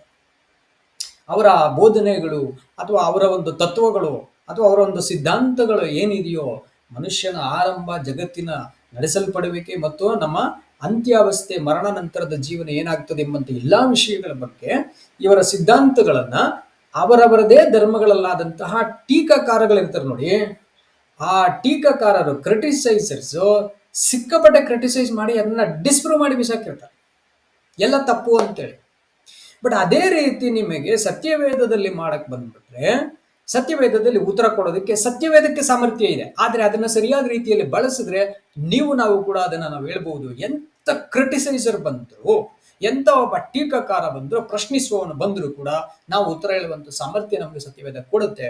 ಆದ್ರೆ ಅದನ್ನ ನಾವು ಮೈಗೂಡಿಸ್ಕೊಳ್ಬೇಕಾಗ್ತದೆ. ಅದಕ್ಕೆ ಯೇಸು ಕ್ರಿಸ್ತರು ಹೇಳಿದ್ದು, ಮೊದಲು ಒಬ್ಬ ಕುರುಡನಿಗೆ ದಾರಿ ತೋರಿಸಬಾರ್ದು. ಹಾಗಾದ್ರೆ ಒಬ್ಬ ಕುರುಡನಿಗೆ ದಾರಿ ತೋರಿಸ್ಬೇಕು ಅಂದ್ರೆ ಮೊದಲು ನಮ್ಮ ಕುರುಡುತನ ಹೋಗಿರ್ಬೇಕು. ಆ ಎಕ್ಸಾಂಪಲ್ ಅಲ್ಲಿ ನೋಡೋದಾದ್ರೆ, ಆ ನಂತರ ಇನ್ನೊಬ್ಬ ಕುರುಡನಿಗೆ ನಾವು ದಾರಿ ತೋರಿಸುವಂತಹ ಜವಾಬ್ದಾರಿಯನ್ನ ತಗೊಂಡು ಭರವಸೆಯನ್ನ ನೀಡಿ ಅತ್ಯಂತ ಜವಾಬ್ದಾರಿಯುತದಿಂದ ನಡೆಸಬೇಕಾಗ್ತದೆ. ಅದು ಮಾಡೋ ಅಂತವ್ರು. ಆದ್ರೆ ಯಾರಂತ ನೋಡೋಣ ನಾವು ಆ ಒಂದು ಸಾಮ್ಯದಲ್ಲಿ, ಅವ್ರು ಯಾರಂತ ನೋಡೋಣ. ನೋಡಿ, ಒಂದ್ ಸಣ್ಣ ಆಶ್ಚರ್ಯ ಏನಪ್ಪಾ ಅಂತಂದ್ರೆ, ಯೇಸು ಕ್ರಿಸ್ತರು ಒಂದು ಸಾಮ್ಯನ ಬಿಡಿಸ್ರಿ ಅಂತ ಪೇತ್ರರು ಕೇಳಿದ್ರೆ ಅದಕ್ಕೆ ಹಿಂದೆ ಒಂದು ಮುಂದೆ ಒಂದು 2 ಸಾಮ್ಯಗಳನ್ನ, ಅಂದ್ರೆ 2 ಚುಟುಕಗಳನ್ನ ಯೇಸು ಕ್ರಿಸ್ತರು ಆಡ್ ಮಾಡ್ತಾರೆ. ಇದು ಒಂದನ್ನೇ ಸರಿಯಾಗಿ ಸ್ಪಷ್ಟವಾಗಿ ಅಡ್ರೆಸ್ ಮಾಡೋಕೆ ಗೊತ್ತಾಗದೆ ಇರೋ ಪೇತ್ರರಿಗೆ 2 ಆಡ್ ಮಾಡ್ಬಿಟ್ರೆ ಹಿಂದೆ ಒಂದು ಮುಂದೆ ಒಂದು ಇನ್ನೂ ಸ್ವಲ್ಪ ಕನ್ಫ್ಯೂಷನ್ ಅಲ್ಲೇ ಇರ್ತಾರೆ. ಅದೇ ರೀತಿಯಾಗಿದೆ. ಅದೆರಡೂ ನಾವು ಲೂಕ ಸುವಾರ್ತೆ 6:40 ಮತ್ತು ಮತ್ತಾಯ 15:13 ನಾವು ನೋಡ್ಬೋದು. ಉದಾಹರಣೆಗೆ ಲೂಕ 6:40 ನಾವು ನೋಡುವಾಗ, ಗುರುವಿಗಿಂತ ಶಿಷ್ಯನು ದೊಡ್ಡವನಲ್ಲ, ಆದರೆ ತೀರಾ ಕಲಿತವನಾದ ಪ್ರತಿಯೊಬ್ಬನು ತನ್ನ ಗುರುವಿನಂತಾಗುವನು ಅಂತ ನೋಡ್ತೀವಿ. ಗುರುವಿಗಿಂತ ಶಿಷ್ಯನು ದೊಡ್ಡವನಾಗ್ಲಿಕ್ಕೆ ಸಾಧ್ಯ ಇಲ್ಲ, ಆದ್ರೆ ತೀರಾ ಕಲಿತವನಾದ ಪ್ರತಿಯೊಬ್ಬ ಶಿಷ್ಯನೂ ಸಹ ತನ್ನ ಗುರುವಿನಂತಾಗುವನು, ತನಗೆ ಹೇಳ್ಕೊಟ್ಟಿರೋಂಥ ಗುರುವಿಗೆ ಸಮಾನನಾಗ್ತಾರೆ. ಸೊ ಹಾಗಾದ್ರೆ ಆ ಗುರು ಆದ ನಂತರ, ಆ ಕಣ್ಣು ಅವರಿಗೆ ಬಂದ ನಂತರ ಅವ್ರಿಗೆಲ್ಲವೂ ಸ್ಪಷ್ಟವಾಗಿ ಗೊತ್ತಾಗಿದೆ, ತನಗೆ ಗೊತ್ತಿಲ್ಲದೆ ಇರೋದು ಏನು ಇಲ್ಲ ಅಂತನ್ನುವ ಸ್ಥಾನದಲ್ಲಿ, ಸನ್ನಿವೇಶದಲ್ಲಿ ಅವ್ರು ಮಾತ್ರ ಹೇಳ್ಕೊಡ್ಲಿಕ್ಕಾಗ್ತದೆ. ಹಂಗಾರೆ ಅಂಥವ್ರು ಯಾರಾಗಬಹುದು? ಯಾರು ಆ ರೀತಿ ನನಗೆಲ್ಲ ಗೊತ್ತು ಅಂತ ಹೇಳಲಿಕ್ಕಾಗಬಹುದು? ಅದನ್ನ ಇನ್ನೊಂದು ರೀತಿಯಲ್ಲಿ, ಇನ್ನೊಂದು ಅಡಿಷನಲ್ ಕಂಪ್ಯಾರಿಸನ್ ಯೇಸು ಕ್ರಿಸ್ತರು ಏನ್ ಕೊಡ್ತಾರೆ ಮತ್ತಾಯ 15:3, ಅದಕ್ಕೆ ಆತನು, ಪರಲೋಕದಲ್ಲಿರುವ ನನ್ನ ತಂದೆ ನೆಡದೇ ಇರುವ ಗಿಡಗಳೆಲ್ಲ ಬೇರಿನೊಂದಿಗೆ ಕಿತ್ತು ಹಾಕಲ್ಪಡುವವು ಅಂತ ಅನ್ಕೊಳ್ತಾರೆ. ಅಂತಂದ್ರೆ ಈ ತಂದೆಯಾದ ದೇವರು ನೆಡದೇ ಇರೋ ಗಿಡಗಳಿದಾವೆ, ಅದನ್ನ ಬೇರೆ ಸಹಿತ ಕಿತ್ತು ಬಿಸಾಕ್ತಾರೆ. ಯಾಕಂದ್ರೆ ಅದು ಅವರ ಬೆಳೆ ಅಲ್ಲ. ಉದಾಹರಣೆಗೆ ನಾವು ಒಂದು ಜೋಳವನ್ನ ಬೆಳೀತಾ ಇದ್ದೀವಿ, ಅಕಸ್ಮಾತ್ ಜೋಳದ ಮಧ್ಯದಲ್ಲಿ ಏನೋ ಇನ್ನೊಂದು ಗಿಡ ಬೆಳೀತು, ಅದು ಏನೋ ತಿನ್ನೋ ಅಂಥದ್ದೇ ಇರ್ಲಿಬೇಕಂತಂದ್ರೆ ಅದನ್ನ ಆ ಬೆಳೆಯಲ್ಲಿ ಸೇರಿಸಲ್ಲ. ಯಾಕಂದ್ರೆ ಈ ಬೆಳೆ ಬೇರೆ, ಆ ಬೆಳೆ ಬೇರೆ. ಹಾಗಾಗಿ ಈಗ ಒಂದು ಕ್ರೈಸ್ತತ್ವ ಅಂತ ಈಗೇನು ಇದೆ, ಸುವಾರ್ಥ ಯುಗದ ಒಂದು ಪ್ರಚಾರ ಏನಿದೆ, ಸುವಾರ್ಥ ಯುಗದಲ್ಲಿ ಹೇಳ್ಕೊಡ್ತಾ ಇರುವಂತಹ ದೇವರ ರಾಜ್ಯದ ಸುವಾರ್ತೆ ಎಂಬ ಸತ್ಯಾಂಶದ ಸಿದ್ಧಾಂತಗಳೇನಿದೆ, ಅದನ್ನ ಬಿಟ್ಟು ಬೇರೆ ಯಾವುದೇ ರೀತಿಯಾದಂತಹ ಒಂದು ಬೆಳೆಗಳು ಒಳಗಡೆ ಬಂದರೂ ಕೂಡ ಅದನ್ನ ತಂದೆಯಾದ ದೇವರು ನೆಡ್ತಾ ಇಲ್ಲ. ತಂದೆಯಾದ ದೇವರು ನೆಡ್ತಾ ಇರೋಂಥ ಬೆಳೆ ಗಿಡಗಳೇ ಬೇರೆ. ಅದಕ್ಕೆ ಅವಶ್ಯಕತೆ ಇಲ್ಲದೇ ಇರೋಂಥದ್ದು, ಅದರ ಜೊತೆ ಸೇರ್ಲಿಕ್ಕೆ ಆಗದೇ ಇರೋಂಥದ್ದು, ಸಮಾನವಾಗಿ ಇಲ್ಲದಿರೋ ಬೆಳೆಗಳನ್ನ ಕಿತ್ತು ಬೀಸಾಕ್ತಾರೆ. ಹಾಗಾದ್ರೆ ಯಾವುದಂಥದ್ದು ಅಂತ ನೋಡೋದಾದ್ರೆ, ಈ 2 ಕಂಪ್ಯಾರಿಸನ್ಸ್ ಹೇಗಿದೆ ಅಂತಂದ್ರೆ, ಒಂದೇ ಕಾಯಿನಲ್ಲಿ 2 ಫೇಸಸ್, ಅಂದ್ರೆ ಒಂದೇ ನಾಣ್ಯದ 2 ಮುಖಗಳಂತೆ ನಮಗೆ ಕೊಟ್ಟಿದ್ದಾರೆ. ಹಾಗಾದ್ರೆ ಇದು ಏನಪ್ಪಾ ಇದು ಕಂಪ್ಯಾರಿಸನ್ಸ್ ಅಂತ ನೋಡಿದ್ರೆ, ನೋಡಿ ಆ ಕಂಪ್ಯಾರಿಸನ್ಸ್ ಅಲ್ಲಿ ಹೇಳಿದ್ದು, ಕಳೆ ಮತ್ತು ಕಿತ್ತೆಸೆಯುವ ಏನ್ರಿ, ಕಳೆ ಬಿಟ್ಟು ಬೆಳೆ ಒಂದಿದೆ, ಇವರು ಹಾಕಿರುವಂತ ಬೆಳೆ, ಇವರು ಕಿತ್ತೆಸೆಯುವ ಕಳೆ. ಆ 2ಕ್ಕೂ ವ್ಯತ್ಯಾಸ ಗೊತ್ತಿಲ್ಲದಿರಂತ ರೈತ ಇದ್ದು ಬಿಟ್ರೆ ಕುರುಡ ಅಂತ ಅರ್ಥ. ಮತ್ತು ಕತ್ತಲೆಗೂ ಬೆಳಕಿಗೂ ತಾರತಮ್ಯ ತೋರಲಾಗದಂತಹ ಅಂಧ ಗುರು ಒಬ್ಬ ಇದ್ದು ಬಿಟ್ಟಿದ್ದಾನೆ ಅಂತ ಇಟ್ಕೊಳ್ಳೋಣ. ಕತ್ತಲೆ ಯಾವುದು, ಬೆಳಕು ಯಾವುದು ಅಂತಂದ್ರೆ ಆಧ್ಯಾತ್ಮಿಕವಾಗಿ ಆತ್ಮಿಕವಾಗಿ 2 ರೀತಿಯ ಕತ್ತಲೆಗಳು ಯಾವುದು, ಬೆಳಕುಗಳು ಯಾವುದು, ಏನು ಗೊತ್ತಿಲ್ಲ ಅಂತ ಇಟ್ಕೊಳ್ಳಿ. ಅಂತ ಒಬ್ಬ ಗುರು ಇದ್ದುಬಿಟ್ಟ ಅಂತಂದ್ರೆ, ಸ್ವತಃ ಕಲಿಯಲಿಕ್ಕೆ ಇಚ್ಛೆನೇ ಇಲ್ಲದಿರೋಂಥ ಒಬ್ಬ ಕುರುಡ ಶಿಷ್ಯ ಇದ್ದಾನೆ ಅಂತ ಇಟ್ಕೊಂಬೋಣ. ಅವಾಗ ಶಿಷ್ಯನೂ ಕುರುಡ, ಅವನಿಗೂ ಏನು ಕಾಣಿಸ್ತಾ ಇಲ್ಲ, ಮನ್ಸೂ ಇಲ್ಲ. ಇಲ್ಲಿ ಗುರುವು ಕೂಡ ಅವನೂ ಕುರುಡ, ಅವನಿಗೂ ಏನು ಕಾಣಿಸ್ತಾ ಇಲ್ಲ. ಆಗ ಇಂಥವರಿಬ್ರು ಒಬ್ಬರನ್ನೊಬ್ಬರು ನಡೆಸ್ತಾ ಇದ್ದಾರೆ ಅಂತಂದ್ರೆ, ಆಧ್ಯಾತ್ಮಿಕ ಮತ್ತು ಆತ್ಮಿಕ ಜೀವನಗಳಲ್ಲಿ ಅವರಿಬ್ರು ಗುಂಡಿಗೆ ಬೀಳ್ತಾರೆ. ಸೊ ಅಂಥವರು ಗುಂಡಿಗೆ ಬೀಳದೆ ಇರಬೇಕು ಅನ್ನೋಂಥದನ್ನ ಈ ಪೇತ್ರರಿಗೆ ಅರ್ಥ ಮಾಡಿಸ್ಲಿಕ್ಕೆ ಯೇಸು ಕ್ರಿಸ್ತರು ಏನ್ ಮಾಡ್ತಾರೆ, ಈ 2 ಕೂಡ ಹೋಲಿಕೆಗಳನ್ನ, ಒಂದು ಕಂಪ್ಯಾರಿಸನ್ಸ್ ನ, ಒಂದು ನಾಣ್ಯವೆಂಬ ಸತ್ಯದ 2 ಮುಖಗಳಾಗಿ ಅವರು ಹೇಳೋದನ್ನ ನಾವು ಗಮನಿಸ್ತೀವಿ. ಹಾಗಾದ್ರೆ ಪ್ರಿಯ ಸ್ನೇಹಿತರೆ, ಇಂಥ ಒಬ್ಬ ರೈತ ಎಲ್ಲಾದ್ರೂ ಇರ್ತಾರ? ಕಳೆಗೂ ಬೆಳೆಗೂ ವ್ಯತ್ಯಾಸ ಗೊತ್ತಿಲ್ದಿರೋ ಒಬ್ಬ ರೈತ ಇರ್ತಾರ? ಇರಲ್ಲ, ಲಾಜಿಕಲಿ ಇರಲ್ಲ. ಮೇ ಬಿ ಸೋಮಾರಿಗಳಾಗಿರೋಂಥವ್ರು ಇದ್ರೆ ಬಿಟ್ಬಿಟ್ಟು ಯಾವಾಗಲೂ ಲಾಸ್ಟ್ ಏನೋ ಮಾಡೋಣ ಬಿಡು ಅಂತ ಬಿಟ್ಬಿಟ್ಟಿರೋಂಥವ್ರು ಇರ್ತಾರೆ. ಅದೇ ಯೇಸು ಕ್ರಿಸ್ತರು ಅವರು ಪ್ರೆಸೆಂಟ್ ಮಾಡ್ತಾ ಇರೋಂಥ ರೈತ ಯಾರಿರ್ಬೋದು, ಗುರುಗಳು ಯಾರಿರ್ಬೋದು ಅಂತ ನೋಡೋಣ. ನಾವು ಅಂಥವ್ರು ಆಗಿರ್ತಾರ ಆ ಗುರು ಮತ್ತು ಆ ರೈತ? ಅಂತ ಗಮನಿಸೋದಾದ್ರೆ ಯೇಸು ಕ್ರಿಸ್ತರ ಬಾಯಿಂದನೇ ನೋಡೋಣ ಅವ್ರು ಯಾರು ಅಂತೇಳಿ ನಾವು ನೋಡಿ. ಇಲ್ಲಿ ನಮಗೆ ಮೊದಲು ಯೇಸು ಕ್ರಿಸ್ತರು ಮೆನ್ಷನ್ ಮಾಡಿದ ವಚನವನ್ನ ರೈತನ ಬಗ್ಗೆ ನೋಡ್ತೀವಿ. ಏನಪ್ಪಾ ಅಂದ್ರೆ ಯೋಹಾನ ಸುವಾರ್ತೆ 15:1 ಯೇಸು ಕ್ರಿಸ್ತರು ಹೇಳ್ತಾರೆ, ನಾನೇ ನಿಜವಾದ ದ್ರಾಕ್ಷ ಬಳ್ಳಿ, ನನ್ನ ತಂದೆ ತೋಟಗಾರನು ಅಂತ ಹೇಳ್ತಾರೆ. ನಾನೇ ನಿಜವಾದ ದ್ರಾಕ್ಷಿ ಬಳ್ಳಿ, ತೋಟಗಾರನು ನನ್ನ ತಂದೆ ಅಂತ ಹೇಳಿದ್ರು. ಹಾಗಾದ್ರೆ ಆ ತಂದೆಯಾದ ದೇವರು ತೋಟಗಾರನು ವ್ಯವಸಾಯಗಾರನಾಗಿ ಮಾಡ್ತಿರಂತ ಈ ವ್ಯವಸಾಯದಲ್ಲಿ ಏನಾದ್ರೂ ಅವರು ಕಳೆಗೂ ಬೆಳೆಗೂ ವ್ಯತ್ಯಾಸ ಗೊತ್ತಿಲ್ಲದೆ ಹಾಕ್ಬಿಡ್ತಾರೆ ಅಂದ್ರೆ ಸಾಧ್ಯನೇ ಇಲ್ಲ. ಒಬ್ಬ ಮನುಷ್ಯನೇ ಹಂಗ್ ಮಾಡಲ್ಲ. ರೈತ ಅನ್ನುವಾಗ ಒಬ್ಬ ಸಕಲ ಸೃಷ್ಟಿಗಳ ನಿರ್ಮಾಣಿಕನಾಗಿರುವಂತಹ ಸಕಲ ಬೆಳಕಿಗೆ ಮೂಲನಾಗಿರುವಂತ ದೇವರು ಆ ಒಂದು ಅಂಧ ರೀತಿಯಲ್ಲಿ ಮಾಡಕ್ಕೆ ಸಾಧ್ಯನೇ ಇಲ್ಲ. ಅಂಧ ಗುರುವಾಗಿ ಮಾಡ್ಲಿಕ್ಕೆ ಸಾಧ್ಯನೇ ಇಲ್ಲ. ಹಾಗಾದ್ರೆ ಆ ತಂದೆ, ಪರಲೋಕದಲ್ಲಿರುವ ತೋಟಗಾರನಾಗಿರುವ ತಂದೆ, ನಮ್ಮ ಆತ್ಮಗಳಲ್ಲಿ ಬೆಳೀತಾ ಇರುವಂತಹ ಆಧ್ಯಾತ್ಮಿಕ ಬೆಳೆಯನ್ನ ಅವ್ರು ನೋಡುವಾಗ ಅವ್ರು ಬೇಕಂತ ಇಂತಿಂತದ್ದನ್ನೇ ಬೆಳೀತಾ ಇದ್ದಾರೆ ಬೆಳೆಗಳನ್ನು. ಆ ಬೆಳೆಯಲ್ಲಿ ಅವರು ಹಾಕದೇ ಇರೋಂತಹ ಯಾವ ಗಿಡಗಳಿದಾವೋ ಅದನ್ನ ಕಿತ್ಬಿಸಾಕ್ತಾರೆ. ಹಾಗಾದ್ರೆ ಅವ್ರು ಹಾಕುವಂತ ಗಿಡ ಅದು ಯೇಸು ಕ್ರಿಸ್ತರೇ ಇಲ್ಲೇ ಇದೇ ವಚನದಲ್ಲಿ ಹೇಳ್ತಾರೆ, ನಾನೇ ನಿಜವಾದ ದ್ರಾಕ್ಷಿ ಬಳ್ಳಿ. ಆ ದ್ರಾಕ್ಷಿ ಬಳ್ಳಿ ಜೊತೆಯಲ್ಲಿ ಹೊಂದಾಣಿಕೆ ಇಲ್ಲದಿರುವಂತಹ ಅಥವಾ ಕಸಿ ಕಟ್ಟಲ್ಪಡದೇ ಇರುವಂತಹ ಒಂದು ಕೊಂಬೆಗಳಿದಾವೆ ಅಂದ್ರೆ ಅದನ್ನೆಲ್ಲ ಕತ್ತರಿಸ್ತೀರಿ ಅನ್ನುವಂಥ ಕಂಪ್ಯಾರಿಸನ್ ಅಲ್ಲೇ ನಾವು ನೋಡ್ಬಿಟ್ರೆ ನಮ್ಗೆ ಸುಲಭವಾಗಿ ಅರ್ಥ ಆಗ್ಬಿಡುತ್ತೆ ತಂದೆಯಾದ ದೇವರು ಯಾವ ರೀತಿ ಒಂದು ವ್ಯವಸಾಯವನ್ನ ಮಾಡ್ತಾ ಇದ್ದಾರೆ ಅನ್ನುವಂಥ ಕಂಪ್ಯಾರಿಸನ್ ಅನ್ನ ಯೇಸು ಕ್ರಿಸ್ತರು ನಮ್ಗೆ ಕೊಟ್ಟರು. ಕಡೆ ಪ್ರಿಯ ಸ್ನೇಹಿತರೆ, ಏದಿನ ತೋಟದಲ್ಲಿ ಆರಂಭವಾಗಿರಂತ ಈ ಮನುಕುಲದ ವ್ಯವಸಾಯ, ಪರಲೋಕದ ತಂದೆಯಾದ ದೇವರು ಮಾಡ್ತಿರೋಂಥ ವ್ಯವಸಾಯ ಏದೇನ್ ತೋಟದಿಂದ ಆರಂಭಿಸಿ ಅದು ಪರದೈಸವೆಂಬಂತ ಒಂದು ತೋಟದಲ್ಲಿ ಮುಗಿಲಿಕ್ಕೆ ಹೋಗುತ್ತೆ.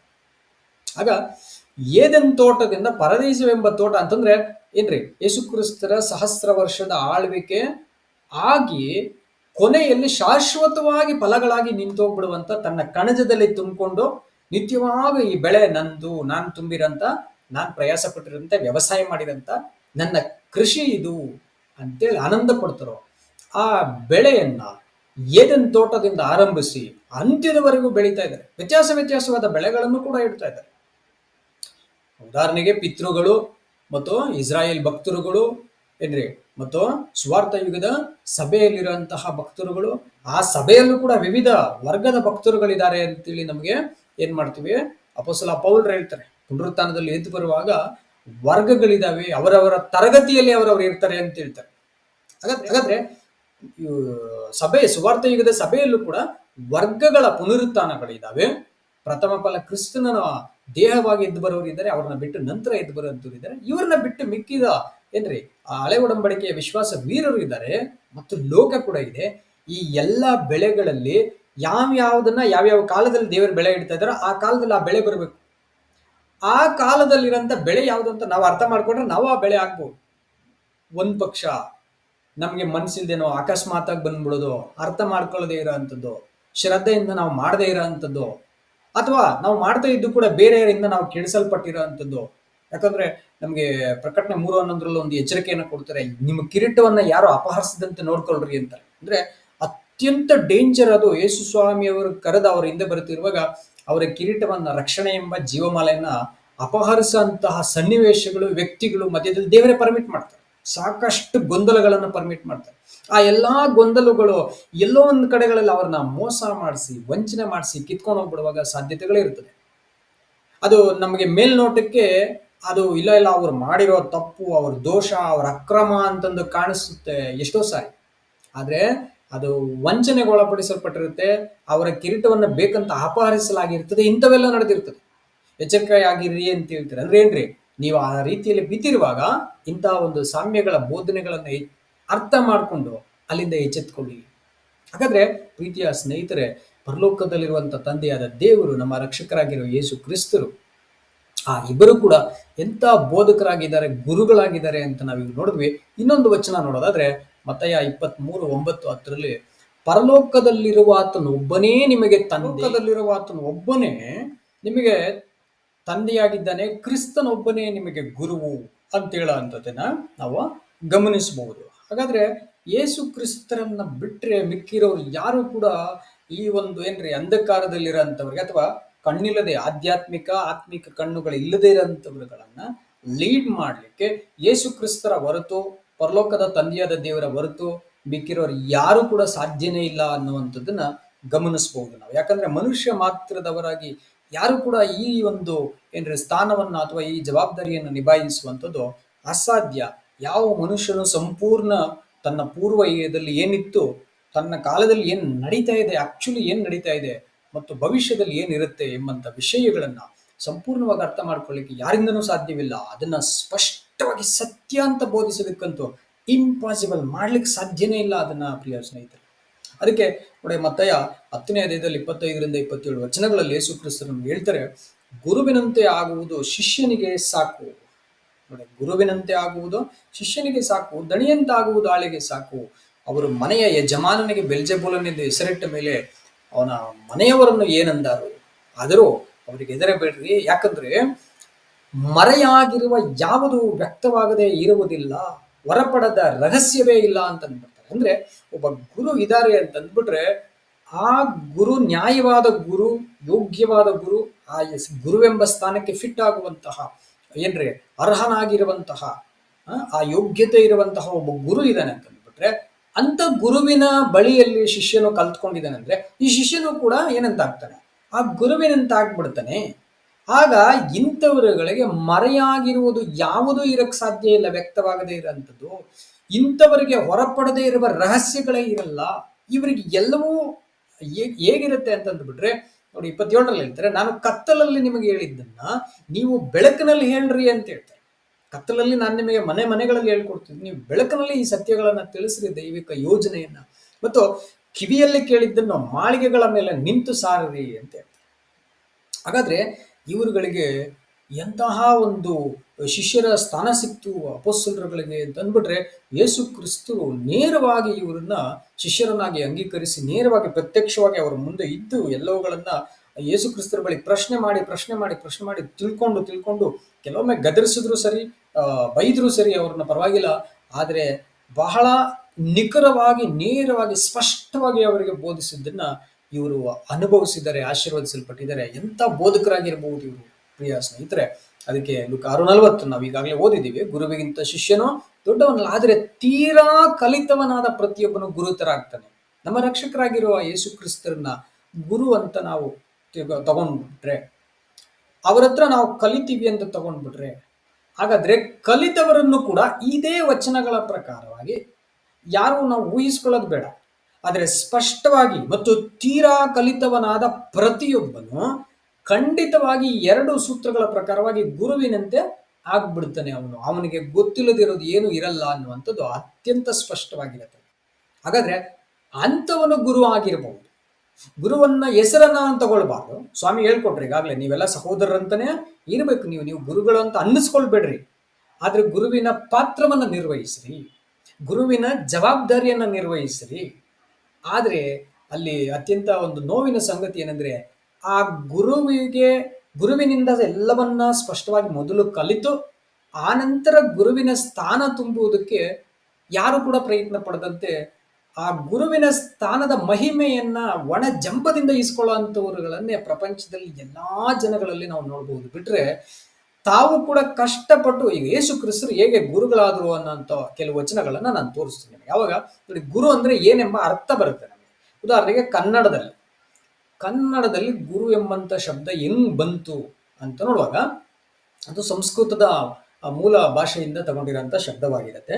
ಅದನ್ನ ನೋಡಿ, ಒಬ್ಬ ಕವಿ, ಸರ್ವಜ್ಞ ಎಂಬಂತ ಕವಿ ಹೇಗೆ ಹೇಳ್ತಾನೆ ಅಂದ್ರೆ, ಹೊಲಬನರಿಯದ ಗುರುವು ತಿಳಿಯಲರಿಯದ ಶಿಷ್ಯ, ನೆಲೆಯ ನಾರಯ್ಯದ ಉಪದೇಶ, ಅಂಧಕನು ಕಳಹೊಕ್ಕಂತೆ ಸರ್ವಜ್ಞ ಅಂತಂದ್ರೆ ಹೊಲಬನರಿಯದ ಅಂದ್ರೆ ಹಳಗನ್ನಡದಲ್ಲಿ ಹೊಲಬನರಿಯದ ಅಂತಂದ್ರೆ ಹಿಂದೆ ಮುಂದೆ ಗೊತ್ತಿಲ್ದಿರ ಅಂತವ್, ದಾರಿ ಎಲ್ಲಿಂದ ಬಂತು ಎಲ್ಲಿಗೆ ಹೋಗ್ತದೆ ಏನು ಗೊತ್ತಿಲ್ದಿರ ಅಂತ ಒಬ್ಬ ಗುರು ಇದ್ಬಿಟ್ರೆ, ತಿಳಿಯಲರಿಯದ ಶಿಷ್ಯ ಅಂದ್ರೆ ತಿಳ್ಕೊಳ್ಳೋಕೆ ಸಾಮರ್ಥ್ಯ ಮತ್ತು ಆಸಕ್ತಿ ಎರಡೂ ಇಲ್ಲದಿರಂಥವ್ನು, ನಿರಾಸಕ್ತಿ ಉಳ್ಳವನು ಅಥವಾ ಏನ್ರಿ ಒಂದು ತುಂಬಾ ಆರಗೆಂಟ್ ಅಂದ್ರೆ ಬೇಜವಾಬ್ದಾರಿತನದವನು ಅಂಥವನು ಇದ್ದು ಬಿಡುವಾಗ, ಇಂಥ ಒಬ್ಬ ಗುರು, ಅಂತ ಒಬ್ಬ ಶಿಷ್ಯ ಮತ್ತು ನೆಲೆಯ ನಾರಯ್ಯದ ಉಪದೇಶ. ಆರಯ್ಯದು ಅಂತ ನೋಡುವಾಗ ಆ ಒಂದು ಪರೀಕ್ಷೆ ಮಾಡದೇ ಇರುವಂತಹ, ಇವ್ಯಾಲ್ಯುವೇಟ್ ಮಾಡದೆ, ರೀಸನಿಂಗ್ ಮಾಡದಿರೋಂತಹ ಒಂದು ಉಪದೇಶ. ಇದು ಮೂರು ಹೇಗಿರ್ತದಂದ್ರೆ, ಅಂಧಕನು ಕಳನ ಹೊಕ್ಕಂತೆ ಸರ್ವಜ್ಞ ಅಂತಾರೆ. ಅಂದ್ರೆ ಕಣ್ಣಿಲ್ಲದ ಕುರುಡ ಯುದ್ಧರಂಗಕ್ಕೆ ಇಳದಂಗೆ, ಕಳ ಅಂತಂದ್ರೆ ಕಾಳಗದ ಒಂದು ಕಣ, ಆ ಯುದ್ಧರಂಗಕ್ಕೆ ಇಳದಂಗೆ ಅಂತ ಹೇಳ್ತಾರೆ. ಕನ್ನಡದಲ್ಲಿ ಇದರ ಅರ್ಥ, ಶಬ್ದಕೋಶದ ಅರ್ಥವನ್ನು ನಾನು ಹೇಳ್ತಾ ಇರೋದು. ಯೇಸು ಕ್ರಿಸ್ತರ ಹತ್ರಕ್ಕೆ ಇನ್ನ ನಾನು ಬಂದಿಲ್ಲ, ಅಲ್ಲಿ ಬರ್ತೀನಿ. ಕನ್ನಡದಲ್ಲಿ ಈ ಶಬ್ದಕ್ಕೆ ಈ ಅರ್ಥ ಇರ್ತದೆ. ಆದ್ರೆ ಇಬ್ರಿಯ ಭಾಷೆಯಲ್ಲಿ ನಾವು ನೋಡುವಾಗ ಯೇಸು ಕ್ರಿಸ್ತನಿಗೆ ರಬ್ಬಿ ಅಂತ ಕರೀತೀವಿ, ಗುರುವೇ ಅಂತ ಕರೀತೀವಿ. ಆ ರಬ್ಬಿ ಅನ್ನುವಂಥದ್ದು ಅರ್ಥನೂ ಕೂಡ ನಮ್ಗೆ ನೋಡುವಾಗ ಗ್ರೀಕ್ ಅಲ್ಲಿ ಮತ್ತು ಹೀಬ್ರೂನಲ್ಲಿ, ಲ್ಯಾಟಿನಲ್ಲಿ ಮತ್ತು ಸಂಸ್ಕೃತದಲ್ಲಿ ಪುರಾತನ ಕಾಲದಲ್ಲಿ ಗುರು ಎಂಬುದನ್ನ, ಗುರುಗ್ರಹವನ್ನ ನೋಡಿ ಭೂಮಿಯನ್ನ ಅದು ಯಾವ ರೀತಿಯಲ್ಲಿ ಅದರ ಚಲನವಲನಗಳಿಗೆ ಸಹಾಯಕವಾಗಿದ್ದು ಇತರ ಯಾವುದೇ ಒಂದು ಉಲ್ಕೆಗಳಿಂದ ಭೂಮಿಯನ್ನ ತಡೆದು ರಕ್ಷಣೆಯನ್ನು ಕೊಟ್ಕೊಂಡು ಬರ್ತಾ ಇತ್ತೋ, ಆ ಒಂದು ಗುರುಗ್ರಹವನ್ನು ಅಬ್ಸರ್ವ್ ಮಾಡಿ ಅದನ್ನಿಟ್ಟು ಏನ್ ಮಾಡಿದ್ದಾರೆ, ಈ ಪದವನ್ನ ಬಳಕೆಗೆ ತಗೊಂಡಿದ್ದಾರೆ. ನೀವು ಬೇಕಾದ್ರೆ ಸರ್ಚ್ ಮಾಡ್ಕೊಳ್ಬಹುದು, ನಿಮ್ಗೆ ಗೊತ್ತಿರುತ್ತೆ. ಆಗ ಸಂಸ್ಕೃತದಲ್ಲೂ ಕೂಡ ಇದು ಕನ್ನಡ ಮೂಲ ಸಂಸ್ಕೃತಕ್ಕೆ ಹೋದ್ರೆ ಅಲ್ಲಿನ ಕೂಡ ತಗೊಳ್ಳೋದಕ್ಕೆ ಏನು ತಗೊಂಡಿದ್ದಾರೆ ಅಂದ್ರೆ, ನೋಡಿ ಅದನ್ನ ಶುಕ್ಲ ಯಜುರ್ವೇದದಲ್ಲಿ, 4 ವೇದಗಳಲ್ಲಿ ಶುಕ್ಲ ಯಜುರ್ವೇದದ ಅದ್ವೈತಕಾರಕ ಉಪನಿಷತ್ ಎಂಬ ಅಧ್ಯಾಯದಲ್ಲಿ 16ನೇ ಶ್ಲೋಕದಲ್ಲಿ ಇದನ್ನ ತಗೊಂಡಿರ್ತಾರೆ. ಏನ್ ಹೇಳ್ತದೆ ಅಂತಂದ್ರೆ, ಗು ಶಬ್ದಸ್ತ್ವಂಧಕಾರ ಸ್ಯಾತ್ ರು ಶಬ್ದಸ್ತ ನಿರೋಧಕ ಅಂಧಕಾರ ನಿರೋಧಿತ್ವಾತ್ ಗುರು ರಿತ್ಯ ವಿಧೀಯತೆ ಅಂತ ಹೇಳ್ತಾರೆ. ಅಂತಂದ್ರೆ ಗು ಅಂತಂದ್ರೆ ಕತ್ತಲು, ಕತ್ತಲಿರುವಂಥದ್ದು. ಅದನ್ನ ರು ಅಂತ ಶಬ್ದದ ಮೂಲಕವಾಗಿ ನೋಡುವಾಗ ಅದನ್ನ ಪರಿತ್ಯಜಿಸುವಂಥದ್ದು, ನಿರೋಧಿಸುವಂಥದ್ದು, ಓಡಿಸಿಬಿಡುವಂಥದ್ದು. ಆಗ ಕತ್ತಲನ್ನ ತೆಗೆದುಹಾಕುವಂಥದ್ದು ಏನಿದೆಯೋ ಅದಕ್ಕೆ ಗುರು ಅಂತ ಹೇಳ್ತೀವಿ ಅಂತ. ಗು ಬೇರೆ ಶಬ್ದ, ರು ಬೇರೆ ಶಬ್ದ, ಎರಡು ಶಬ್ದಗಳನ್ನ ಸೇರಿ ಗುರು ಅಂತ ಮಾಡಿದ್ದಾರೆ. ಅದೇನಂತಂದ್ರೆ ಅದು ವಸ್ತು ಇರಬಹುದು, ಅದು ಅದು ಒಂದು ಲೈಟ್ ಇರಬಹುದು. ನಮಗೆ ಆ ಲೈಟ್ಗೂ ನಾವು ಹೇಳಬಹುದು ಕತ್ತಲನ್ನ ತೆಗೆದುಹಾಕಿರುವಂತಹ ಒಂದು ಗುರು ಅದು ಅಂತ ನಾವು ಹೇಳ್ಬೋದು. ಅದಕ್ಕೇನೆ ಈ ಗುರು ಗ್ರಹಕ್ಕೆ ಕರೆದಿರುವಂತಹ ಹೆಸರು ಭಾಷೆಗಳ ಒಂದು ಮೂಲದಲ್ಲಿ ನಾವು ನೋಡುವಾಗ. ಹಾಗಾದ್ರೆ ಇದು ಯೇಸು ಕ್ರಿಸ್ತರಿಗೆ ಅನ್ವಯಿಸುತ್ತಾ ಅಂತ ನೋಡ್ಬಿಡುವಾಗ, ಕತ್ತಲ ಮುಸುಕಕ್ಕಾಗದೇ ಇರುವಂತಹ ಬೆಳಕು ಯೇಸು ಕ್ರಿಸ್ತರು. ಕತ್ತಲು ಆತನನ್ನ ಮುಸುಕಲಿಲ್ಲ ಅಂತ ನೋಡ್ತೀವಿ, ಕತ್ತಲು ಆತನನ್ನ ಮುಸುಕಕ್ಕೆ ಹಾಕಲಿಲ್ಲ. ಹೇಗಾದ್ರೆ ಅವರು ಅಂತಹ ಒಂದು ಬೆಳಕಂತ ನೋಡಿದ್ರೆ, ಯೋಹಾನ ಸುವಾರ್ತೆ 5:19 ಅವ್ರು ಹೇಳ್ತಾರೆ, ಅದಕ್ಕೆ ಯೇಸು ಅವರಿಗೆ, ನಿಮಗೆ ನಿಜ ನಿಜವಾಗಿ ಹೇಳುತ್ತೇನೆ, ತಂದೆಯು ಮಾಡುವುದನ್ನು ಕಂಡು ಮಗನು ಮಾಡುತ್ತಾನೆ ಹೊರತು ತನ್ನಷ್ಟಕ್ಕೆ ತಾನೇ ಏನು ಮಾಡಲಾರನು ಅಂತ ಹೇಳ್ತಾರೆ. ಅಂದ್ರೆ ಆತನು ಮಾಡುವುದನ್ನೆಲ್ಲ, ಅಂದ್ರೆ ತಂದೆ ಮಾಡುವುದನ್ನೆಲ್ಲ ಮಗನು ಹಾಗೆ ಮಾಡ್ತಾನೆ. ಮಗನು ಕಲಿತಿರದೇ ತಂದೆಯಾದ ದೇವರಿಂದ.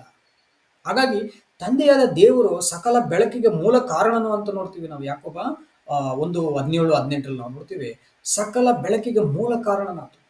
ಆತನ ಬೆಳಕು, ಆತನೇ ಬೆಳಕು, ಆತನಲ್ಲಿ ಕತ್ತಲೆ ಇಲ್ಲವೇ ಇಲ್ಲ. ಅಂತಹ ಒಂದು ತಂದೆಯಾದ ದೇವರು ಅವರು ಮಾಡುವಂಥದ್ದನ್ನು ಯೇಸು ಕ್ರಿಸ್ತರು ನೋಡಿ ನೋಡಿ ನೋಡಿ ನೋಡಿ ಅವರು ಕೂಡ ಎಲ್ಲವನ್ನೂ ತಂದೆ ಮಾಡದಂತೆಯೇ ಮಾಡೋದ್ರಿಂದ ತಂದೆ ಮಾಡಿದಷ್ಟೇ ಪರಿಪೂರ್ಣವಾಗಿ ಅದೇ ಇರ್ತದೆ. ಅದಕ್ಕೆ ಶಿಕ್ಷಣ ವ್ಯವಸ್ಥೆಯಲ್ಲಿ ನಾವು ಶಾಲೆಗಳಲ್ಲಿ ಕಲಿನಲಿ ಎನ್ನುವಂತಹ ಒಂದು ಅಭಿಯಾನವನ್ನ ಮಾಡಿದ್ರು ಬಹಳ ವರ್ಷಗಳ ಹಿಂದೆ. ಕಲಿನಲಿ ಅಂತಂದ್ರೆ ಒಂದನ್ನ ಮಾಡೋದನ್ನ ನಾವು ನೋಡಿ ನೋಡ್ಬಿಟ್ಟು ಅದನ್ನ ಕಲಿಯುವಂಥದ್ದು, ಅದನ್ನ ನಾವೇ ಮಾಡುವಾಗ ನಮ್ಗಾಗೋ ಒಂದು ಸಂತೋಷ, ಏನೇ ಒಂದು ವಿಷಯಗಳ. ಇದು ಮೊದಲು ಅನುಭವಿಸಿದಂತಹ ವ್ಯಕ್ತಿ ಸಕಲ ಸೃಷ್ಟಿಗಳಲ್ಲಿ ಎಲ್ಲಾದ್ರಲ್ಲೂ ರಕ್ಷಕರಾಗಿರೋ ಯೇಸು ಕ್ರಿಸ್ತ. ಸೊ ಅವರು ತಂದೆಯಾದ ದೇವರು ಮಾಡ್ತಾ ಇರೋಂಥದ್ದನ್ನ ನೋಡಿ ಅವರು ಕಲಿತು ಅವರು ಕೂಡ ಅವ್ರ ಜೊತೆಯಲ್ಲಿ ಕೆಲಸವನ್ನ ಮಾಡ್ತಾ ಆತನ ಕೆಲಸದ ಕಾರ್ಯದಲ್ಲಿ ನಾನು ಸಂತೋಷ ಪಡ್ತಾ ಇದ್ದೆ ಅಂತ ಹೇಳ್ತಾರೆ. ಜ್ಞಾನೋಕ್ತಿ 8:22-32 ತನಕ ಆತನ ಸೃಷ್ಟಿ ಕಾರ್ಯದಲ್ಲಿ ನಾನು ಜೊತೆಗೆ ಇದ್ಕೊಂಡು ನಾನು ಸಂತೋಷ ಪಡ್ತಾ ಇದ್ದೆ, ನಾನು ಶಿಲ್ಪಿಯಾಗಿದ್ಕೊಂಡಿದ್ದೆ ನಾನು ತಂದೆಯಾದ ದೇವರ ಜೊತೆಯಲ್ಲಿ ಅಂತ ಹೇಳ್ತಾರೆ. ಹಾಗಾದ್ರೆ ಅಂತಹ ರೀತಿಯಲ್ಲಿ ಸಕಲ ಬೆಳಕುಗಳಿಗೆ ಮೂಲ ಕಾರಣನಾಗಿರುವಂತಹ ದೇವರು ಮಾಡೋದನ್ನ ನೋಡಿ ನೋಡಿ ನೋಡಿ ನೋಡಿ ಅದೇ ರೀತಿಯಲ್ಲಿ ಈತನು ಮಾಡೋ ಕಾರಣ ಈತನು ಆ ಗುರು ಎಂಬ ಸ್ಥಾನಕ್ಕೆ ಸಂಪೂರ್ಣ ಅರ್ಹನು. ತಂದೆಯಾದ ದೇವರು ಮೊದಲು, ಅನಂತರ ನಮ್ಮ ರಕ್ಷಕರಾದ ಯೇಸು ಕ್ರಿಸ್ತರು ಇಬ್ಬರು ಸಕಲ ರೀತಿಯಲ್ಲೂ ಅರ್ಹರಾಗಿದ್ದಾರೆ ಇವರು. ಹಾಗಾಗಿ ಇವರು ತಾವು ಏನು ಬೆಳೀತಾ ಇದ್ದೀವಿ, ಆ ಗಿಡ ಯಾವುದು ಕಳೆ ಯಾವುದು ಅಂತ ಭೇದ ಗೊತ್ತಿಲ್ಲದ ಅಂಧಕಾರ ರೈತರಲ್ಲ, ಅಥವಾ ಅಂಧ ಗುರುಗಳು ಅಲ್ಲ ಇವರು, ಮತ್ತು ಯೇಸು ಕ್ರಿಸ್ತರು ಕುರುಡ ಶಿಷ್ಯರು ಅಲ್ಲ ಇವರು. ಇವರು ತನ್ನ ತಂದೆಯಿಂದ ನೇರವಾಗಿ ಕಲಿತವರು. ಅದನ್ನೇ ಇಬ್ರಿ 5:8 ನಾವು ಓದ್ತೀವಿ. ಹೀಗೆ ಆತನು ಮಗನಾಗಿದ್ದರೂ ಸಹ ಅನುಭವಿಸಿದ ಬಾಧೆಗಳಿಂದಲೇ ವಿಧೇಯತೆಯನ್ನು ಕಲಿತುಕೊಂಡನು ಅಂತ ನೋಡ್ತೀವಿ.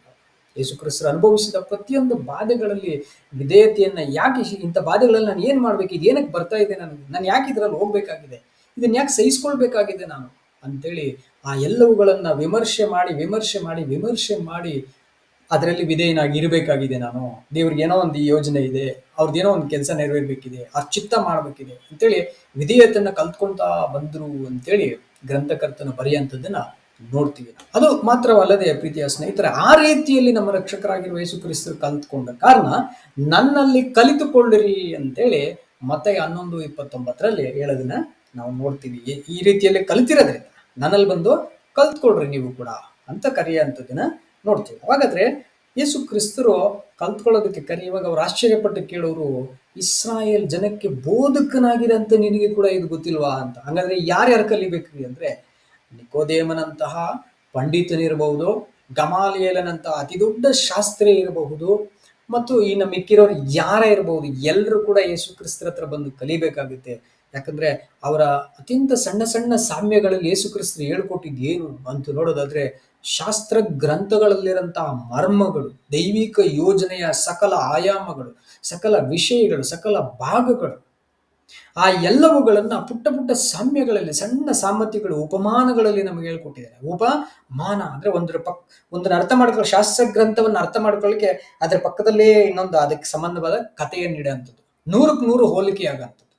ಅಂತಹ ಕಥೆಗಳನ್ನ 39 ಶಾಸ್ತ್ರ ಗ್ರಂಥಗಳನ್ನ 39 ಕಥೆಗಳಲ್ಲಿ ನಮಗೆ ಕೊಟ್ಟಿದ್ದಾರೆ.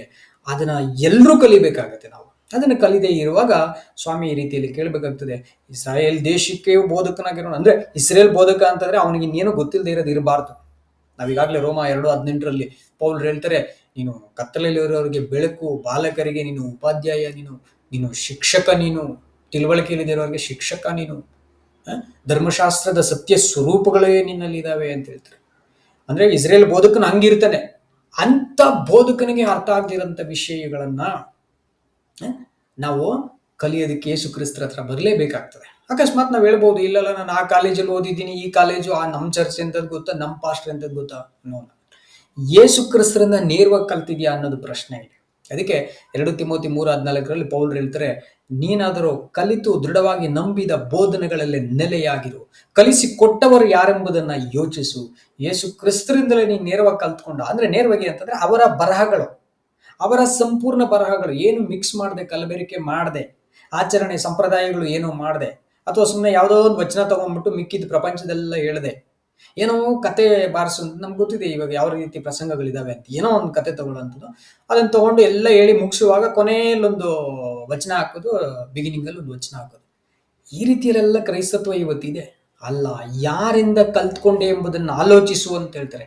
ಮತ್ತು ಏನನ್ನು ಕಲ್ತ್ಕೊಂಡಿದ್ಯಾ ಅಂತಂದ್ರೆ ಅಲ್ಲಿ ಹೇಳ್ತಾರೆ ಕೆಳಗಡೆ, ಚಿಕ್ಕಂದಿನಿಂದಲೂ ನಿನಗೆ ಪರಿಶುದ್ಧ ಗ್ರಂಥಗಳ ಪರಿಚಯವಾಯಿತಲ್ಲ ಅಂತ ನೋಡಿ. ಪರಿಶುದ್ಧ ಗ್ರಂಥಗಳಂದ್ರೆ ಶಾಸ್ತ್ರ ಗ್ರಂಥಗಳ ಪರಿಚಯ ಚಿಕ್ಕಂದಿನಿಂದಲೂ ನಿನಗಾಗಿದೆ, ಹಾಗಾಗಿ ನಿನಗೀಗ ನಾನು ಕಲಿಸ್ಕೊಟ್ಟಿದ್ದೀನಿ ಅಂತ ಪೌಲರು ತಿಮೋತಿಗೆ ಹೇಳ್ತಾರೆ. ಸೊ ಹಾಗಾದ್ರೆ ಪೌಲರು ಕೂಡ ಅಂತ ಒಂದು ಗುರುಗಳಾಗಿದ್ರು ಅಂತ ಕೂಡ ನಾವು ನೋಡ್ತೀವಿ. ಹಾಗಾದ್ರೆ ಯೇಸು ತಂದೆಯಾದ ದೇವರು, ಯೇಸು ಕ್ರಿಸ್ತರು, ಪೌಲರು ಗುರುಗಳ ಇಲ್ಲಿ. ಹಾಗಾದ್ರೆ ನಮ್ಗೆ ಇವಾಗ ಯಾರನ್ನ ಗುರುಗಳಾಗಿ ಇಟ್ಕೊಳ್ಳೋಣ ಎಂಬಂತ ಪ್ರಶ್ನೆ ನಮಗೆ ಮೂಡುತ್ತೆ. ಯಾರು ಗುರುಗಳು ಸರಿ, ಯಾವ ಕಾಲೇಜ್ ಸರಿ, ಎಲ್ಲಿ ಹೋಗೋಣ ಅಂದ್ಬಿಟ್ರೆ, ಪ್ರೀತಿಯ ಸ್ನೇಹಿತರೆ, ನಮ್ಗೆ ಈಗಿರಂತ ಗುರು ಯೋಹಾನ ಸುವಾರ್ತೆ 16:13 ನಾವು ನೋಡ್ತೀವಿ.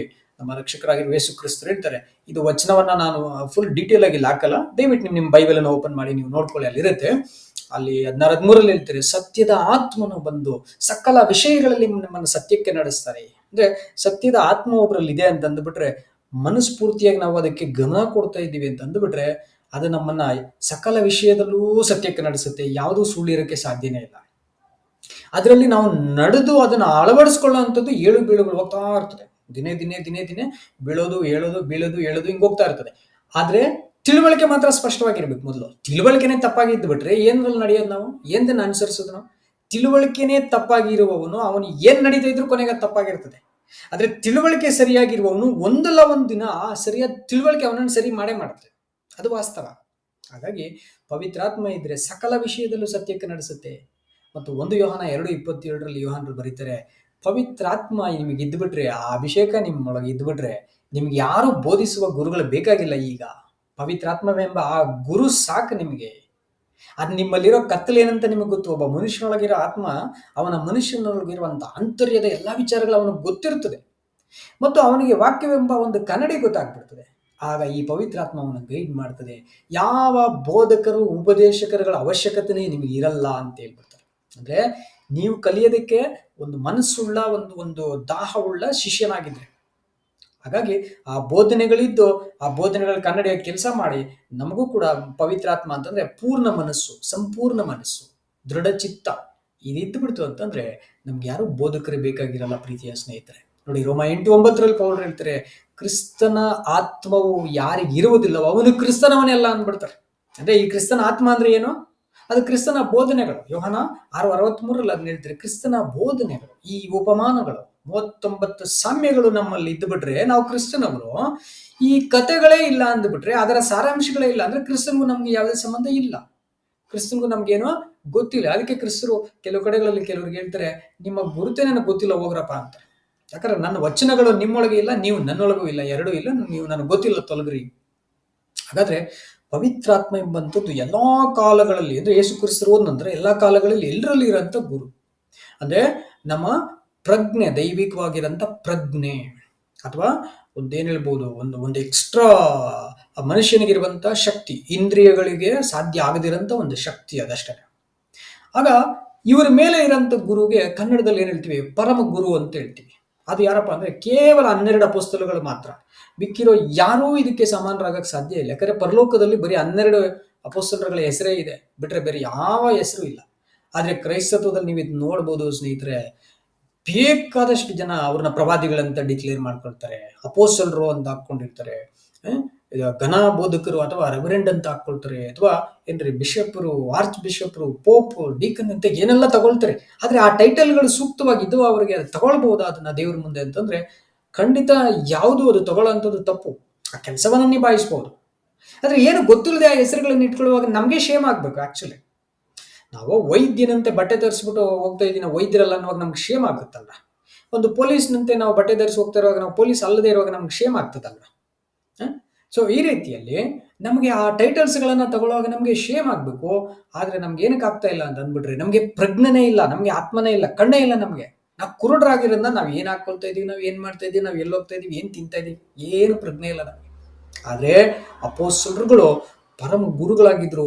ಯೋಹಾನ 17:20 ನೀವು ವಚನ ಓದ್ಕೊಳ್ಬಹುದು. ಅಲ್ಲಿ ಯೇಸು ಕ್ರಿಸ್ತರು ಪ್ರಾರ್ಥನೆ ಮಾಡುವಾಗ ಹೇಳ್ತಾರೆ, ದೇವ್ರೆ, ನನ್ನ ಮಾತುಗಳನ್ನ ಕೇಳಿ ನಂಬಿಕೆ ಇಡೋರು ಮಾತ್ರವಲ್ಲದೆ ಇವರು ಅಂದ್ರೆ ಈ ಭಕ್ತರುಗಳು, ಅಪೊಸ್ತಲರುಗಳ ಮೂಲಕವಾಗಿ ಯಾರ್ಯಾರೆಲ್ಲ ಸತ್ಯಕ್ಕೆ ಬರ್ತಾರೋ, ನಿಮ್ಮ ಯೋಜನೆಯಲ್ಲಿ ನಂಬಿಕೆ ಇಡ್ತಾರೋ ಆ ಎಲ್ಲರಿಗೂ ಸೇರಿಸಿ ನಾನು ಪ್ರಾರ್ಥನೆ ಮಾಡ್ತೀನಿ ಅಂತಾರೆ. ಅಂದ್ರೆ ಅಪೊಸ್ತಲರ ಮಾತುಗಳು ಮಾತ್ರ.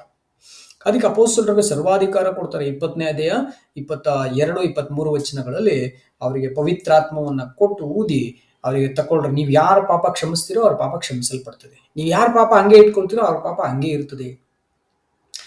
ಹಂಗಾಗಿ ಯಾರ್ದೋ ಪಾಪ ಹಂಗೆ ಇಟ್ಕೊಂಡ್ಬಿಡ ಸುಮ್ಮನೆ ಅವ್ರಿಗೆ ಕ್ಷಮಾಪಣೆ ಆಗೋದಂತ ಬೇಡರಿ. ಎಲ್ಲಾರ ಪಾಪಗಳನ್ನ ಕ್ಷಮಿಸೋದಕ್ಕೇನೆ ಅವರಿಗೆ ಕೊಟ್ಟಿರೋದು. ಕ್ಷಮಿಸಲಾರದೆ ಇರೋಂತಹ ಪಾಪಗಳು ಯಾವಾಗ ಅಂದ್ರೆ, ಯಾವತ್ತಿಗೂ ಮಾನಸಾಂತರ ಪಡದೆ ನಾನು ಮಾಡಿದ್ದ ಸರಿ ಅಂತೇಳಿ ವಾದಿಸಂತವ್ರಿಗೆ ಮಾತ್ರ ಕ್ಷಮಿಸಲಾರದೆ ಇರೋಂಥ ಪಾಪ ಆಗ್ತದೆ. ಬಿಟ್ರೆ ಯಾವುದೇ ಪಾಪ ಮಾಡಿದ್ಮೇಲೆ ಅದು ಪಶ್ಚಾತ್ತಾಪ ಆಗಿ ತಿರುಗಿ ಬಿಡುವಾಗ ಕ್ಷಮಿಸದೇ ಇರಕ್ ಸಾಧ್ಯನೇ ಇಲ್ಲ. ಯಾಕಂದ್ರೆ ದೇವರೇ ಅದನ್ನ ಕ್ಷಮಿಸ್ತಾರೆ, ಯೇಸು ಕ್ರಿಸ್ತರೇ ಅದನ್ನ ಕ್ಷಮಿಸ್ತಾರೆ. ಅವಾಗ ಅಪೊಸ್ತಲರುಗಳು ಮಾನಸಾಂತರ ಪಟ್ಟಿರೋ ಸಂದರ್ಭದಲ್ಲಿ ಕ್ಷಮಿಸಲಿಕ್ಕೆ ಖಂಡಿತ ಹೇಳ್ತಾರೆ, ಎಂಥ ಪಾಪಗಳಿದ್ರು ಕೂಡ. ಹಾಗಾಗಿ ಅವರಿಗೆ ಅಧಿಕಾರವನ್ನು ಕೊಟ್ಟಿದ್ದಾರೆ. ಹಾಗಾಗಿ ಆ ಇನ್ಸೈಟ್ ಇದೆ ಅವರಿಗೆ, ಆ ಒಂದು ಅಂತರ್ದೃಷ್ಟಿ ಇದೆ, ಜ್ಞಾನ ಇದೆ ಅವರಿಗೆ. ಅದಕ್ಕೆ ಸ್ವಾಮಿ ಅವರಿಗೆ ಅಪೊಸ್ತಲ 1:8 ಮೊದಲೇ ಹೇಳಿದ್ರು, ಏನಂತಂದ್ರೆ, ಪವಿತ್ರಾತ್ಮ ನಿಮ್ಮ ಮೇಲೆ ಬರಲು ನೀವು ಎಲ್ಲಾ ಕಡೆಗಳಲ್ಲಿ ನಮಗೆ ಸಾಕ್ಷಿಗಳಾಗಿರಿ, ಬರ ತನಕ ಹೋಗ್ಬಿಡ್ರಿ ಅಂತ ಹೇಳಿದ್ರು. ಅದೇ ಪವಿತ್ರಾತ್ಮ ಬಂದ್ರೇನೆ ಅವ್ರಿಗೂ ಕೂಡ ಏನಾಗುತ್ತೆ, ಗುರುಗಳಾಗಿ, ಪರಮ ಗುರುಗಳಾಗಿ ಹೋಗಕ್ಕಾಗತ್ತೆ. ಇವರ ಮೇಲೆ ಯೇಸು ಕ್ರಿಸ್ತರಿದ್ದಂಥವ್ರಿಗೆ ಪರಾತ್ಪರ ಗುರು ಎಂಬಂತ ಟೈಟಲ್ ಅನ್ನು ನಾವು ಕನ್ನಡದಲ್ಲಿ ನೋಡ್ತೀವಿ. ಅವರು ಪರಾತ್ಪರ ಗುರು ಅಂದ್ರೆ ಶಾಶ್ವತವಾದ ಸತ್ಯಗಳನ್ನು ಹೇಳ್ಕೊಟ್ಟವ್ರು. ದೇವರ ಯೋಜನೆ ಆರಂಭ ಎಲ್ಲಿಂದ, ದೇವರ ಯೋಜನೆ ಅಂತ್ಯ ಏನಾಗಕ್ಕೆ ಹೋಗುತ್ತೆ, ಕ್ಲೈಮ್ಯಾಕ್ಸು ಎಲ್ಲವನ್ನ ಹೇಳ್ಕೊಟ್ಟಂತ ಗುರುಗಳ ಯೇಸು ಕ್ರಿಸ್ತರು ಪರಾತ್ಪರ ಗುರು. ಯಾಕಂದ್ರೆ ತಂದೆ ಹೇಳಿದ್ದನ್ನೇ ಹೇಳ್ತಾರೆ ಅವರು ಹೊರತು ಸ್ವಂತವಾಗಿ ಅವ್ರು ಏನು ಹೇಳಕ್ ಹೋಗಲ್ಲ. ನಾವು ಅದನ್ನ ಯೋಹಾನ 13:13 ನಾವು ನೋಡ್ತೀವಿ.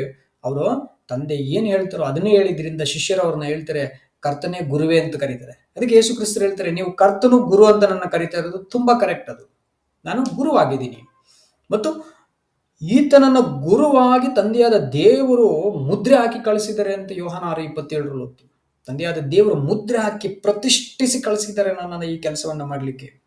ಮತ್ತು 45ನೇ ವಚನದಲ್ಲಿ, ಯೋಹಾನ 6:45ನೇ ವಚನದಲ್ಲೂ ಕೂಡ ಅದನ್ನೇ ಅವರು ಸಾಬೀತು ಮಾಡ್ತಾರೆ. ತಂದೆಯಿಂದ ಕೇಳಿ ಕಲಿತವರೆಲ್ಲರೂ ಕೂಡ ನನ್ನ ಬಳಿಗೆ ಬರ್ತಾರೆ ಅಂತ ಹೇಳ್ತಾರೆ. ಹಾಗಾಗಿ ತಂದೆಯಾದ ದೇವರು ಯಾರನ್ನ ಆರಿಸಿ ಯೇಸು ಕ್ರಿಸ್ತರ ಹತ್ರ ಕಳಿಸಿ ಅವರಿಗೆ ಬೋಧಿಸಪ್ಪ ನೀನು ಗುರುವಾಗಿ ಅಂತ ಹೇಳ್ಕೊಡ್ತಾರೋ ಅವರಿಗೆ ಯೇಸು ಕ್ರಿಸ್ತರು ಬೋಧಿಸ್ತಾರೆ. ತಂದೆ ಎಳೆದ ಹೊರತು ಯಾವನು ನನ್ನ ಹತ್ರಕ್ಕೆ ಬರಲ್ಲ ಅಂತ ಕೂಡ ಹೇಳ್ತಾರೆ. ಹಾಗಾದ್ರೆ ಸತ್ಯವನ್ನ ಪ್ರೀತಿಸಿ ಬರುವಂತವನು ಅವನು ತಂದೆನೇ ಅವನೇನ್ ಮಾಡಿರ್ಬೇಕು, ಆರಿಸಿರ್ಬೇಕ್ರಿ. ಆರಿಸಿ ಅವನನ್ನ ಏನ್ ಮಾಡ್ತಾರೆ, ಯೇಸು ಕ್ರಿಸ್ತರ ಹತ್ರ ಕಳಿಸ್ಕೊಡ್ತಾರೆ. ಯೇಸು ಕ್ರಿಸ್ತರಿಗೆ ಬೋಧಕರಾಗಿ ಗುರುಗಳಾಗಿದ್ದಂಥವ್ರು ಪರಮೇಷ್ಠಿ ಗುರು ಅಂತ ಹೇಳ್ತೀವಿ. ಅಂದ್ರೆ ಅವರು ಎಲ್ಲರ ಮೇಲಿರುವ ಸಕಲ ಬೆಳಕಿಗೆ, ಸಕಲ ಬೋಧನೆಗಳಿಗೆ, ಸಕಲ ವಿಷಯಗಳಿಗೆ ಮೂಲ ಎಲಿಮೆಂಟ್, ಸೋರ್ಸ್ ಅವರು. ಸೊ ಅವರು ತಂದೆಯಾದ ದೇವರು ಅದನ್ನು ಯೇಸು ಕ್ರಿಸ್ತರೇ ಹೇಳ್ತಾರೆ ನೋಡಿ. ಯೋಹಾನ 12:49 ಯೇಸು ಕ್ರಿಸ್ತರೇ ಹೇಳ್ತಾರೆ, ನನ್ನನ್ನು ಕಳಿಸಿಕೊಟ್ಟ ತಂದೆಯು ನೀನು ಹೀಗೆ ಹೀಗೆ ಮಾತಾಡಬೇಕು, ಇಂತಿಂಥದ್ದನ್ನೇ ಮಾತಾಡಬೇಕೆಂದು ನನಗೆ ಆಜ್ಞೆ ಕೊಟ್ಟಿದ್ದಾರೆ. ಸೊ ನನ್ನ ತಂದೆ ಆಜ್ಞೆ ಕೊಟ್ಟಿದ್ದನ್ನೇ ನಾನು ಮಾತನಾಡ್ತೀನಿ ಅಂತ ಹೇಳ್ತಾರೆ. ಯೋಹಾನ 7:16 ಅವ್ರು ಹೇಳ್ತಾರೆ, ನನ್ನ ಬೋಧನೆ ನಂದಲ್ಲ, ಅದು ನನ್ನ ತಂದೆ ಕಳಿಸ್ಕೊಟ್ಟಿರೋದು ನನಗೆ. ಹಾಗಾಗಿ ಪ್ರೀತಿಯ ಸ್ನೇಹಿತರೆ, ಯೇಸು ಕ್ರಿಸ್ತರು ಆ ವಿಷಯವನ್ನ ತನ್ನ ಶಿಷ್ಯರಿಗೆ ಹೇಳ್ಕೊಟ್ಟಿದ್ದನ್ನ ತಂದೆಯಾದ ದೇವರು ಮೊದಲೊಬ್ಬನನ್ನು ಗುರುತಿಸಿ ಯೇಸು ಹತ್ರ ಕಳಿಸ್ಬೇಕು.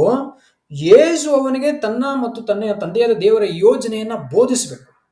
ಇಬ್ರು ಸೇರಿ ಕೆಲಸ ನಿರ್ವಹಿಸಿದ್ರೆ ಮಾತ್ರ ಅವನೊಬ್ಬ ಒಳ್ಳೆ ಶಿಷ್ಯ ಆಗ್ತಾನೆ, ಅವನು ನೆಕ್ಸ್ಟ್ ಗುರು ಆಗ್ತಾನೆ, ಗುರುವಿಗೆ ಸಮಾನನಾಗ್ತಾನೆ.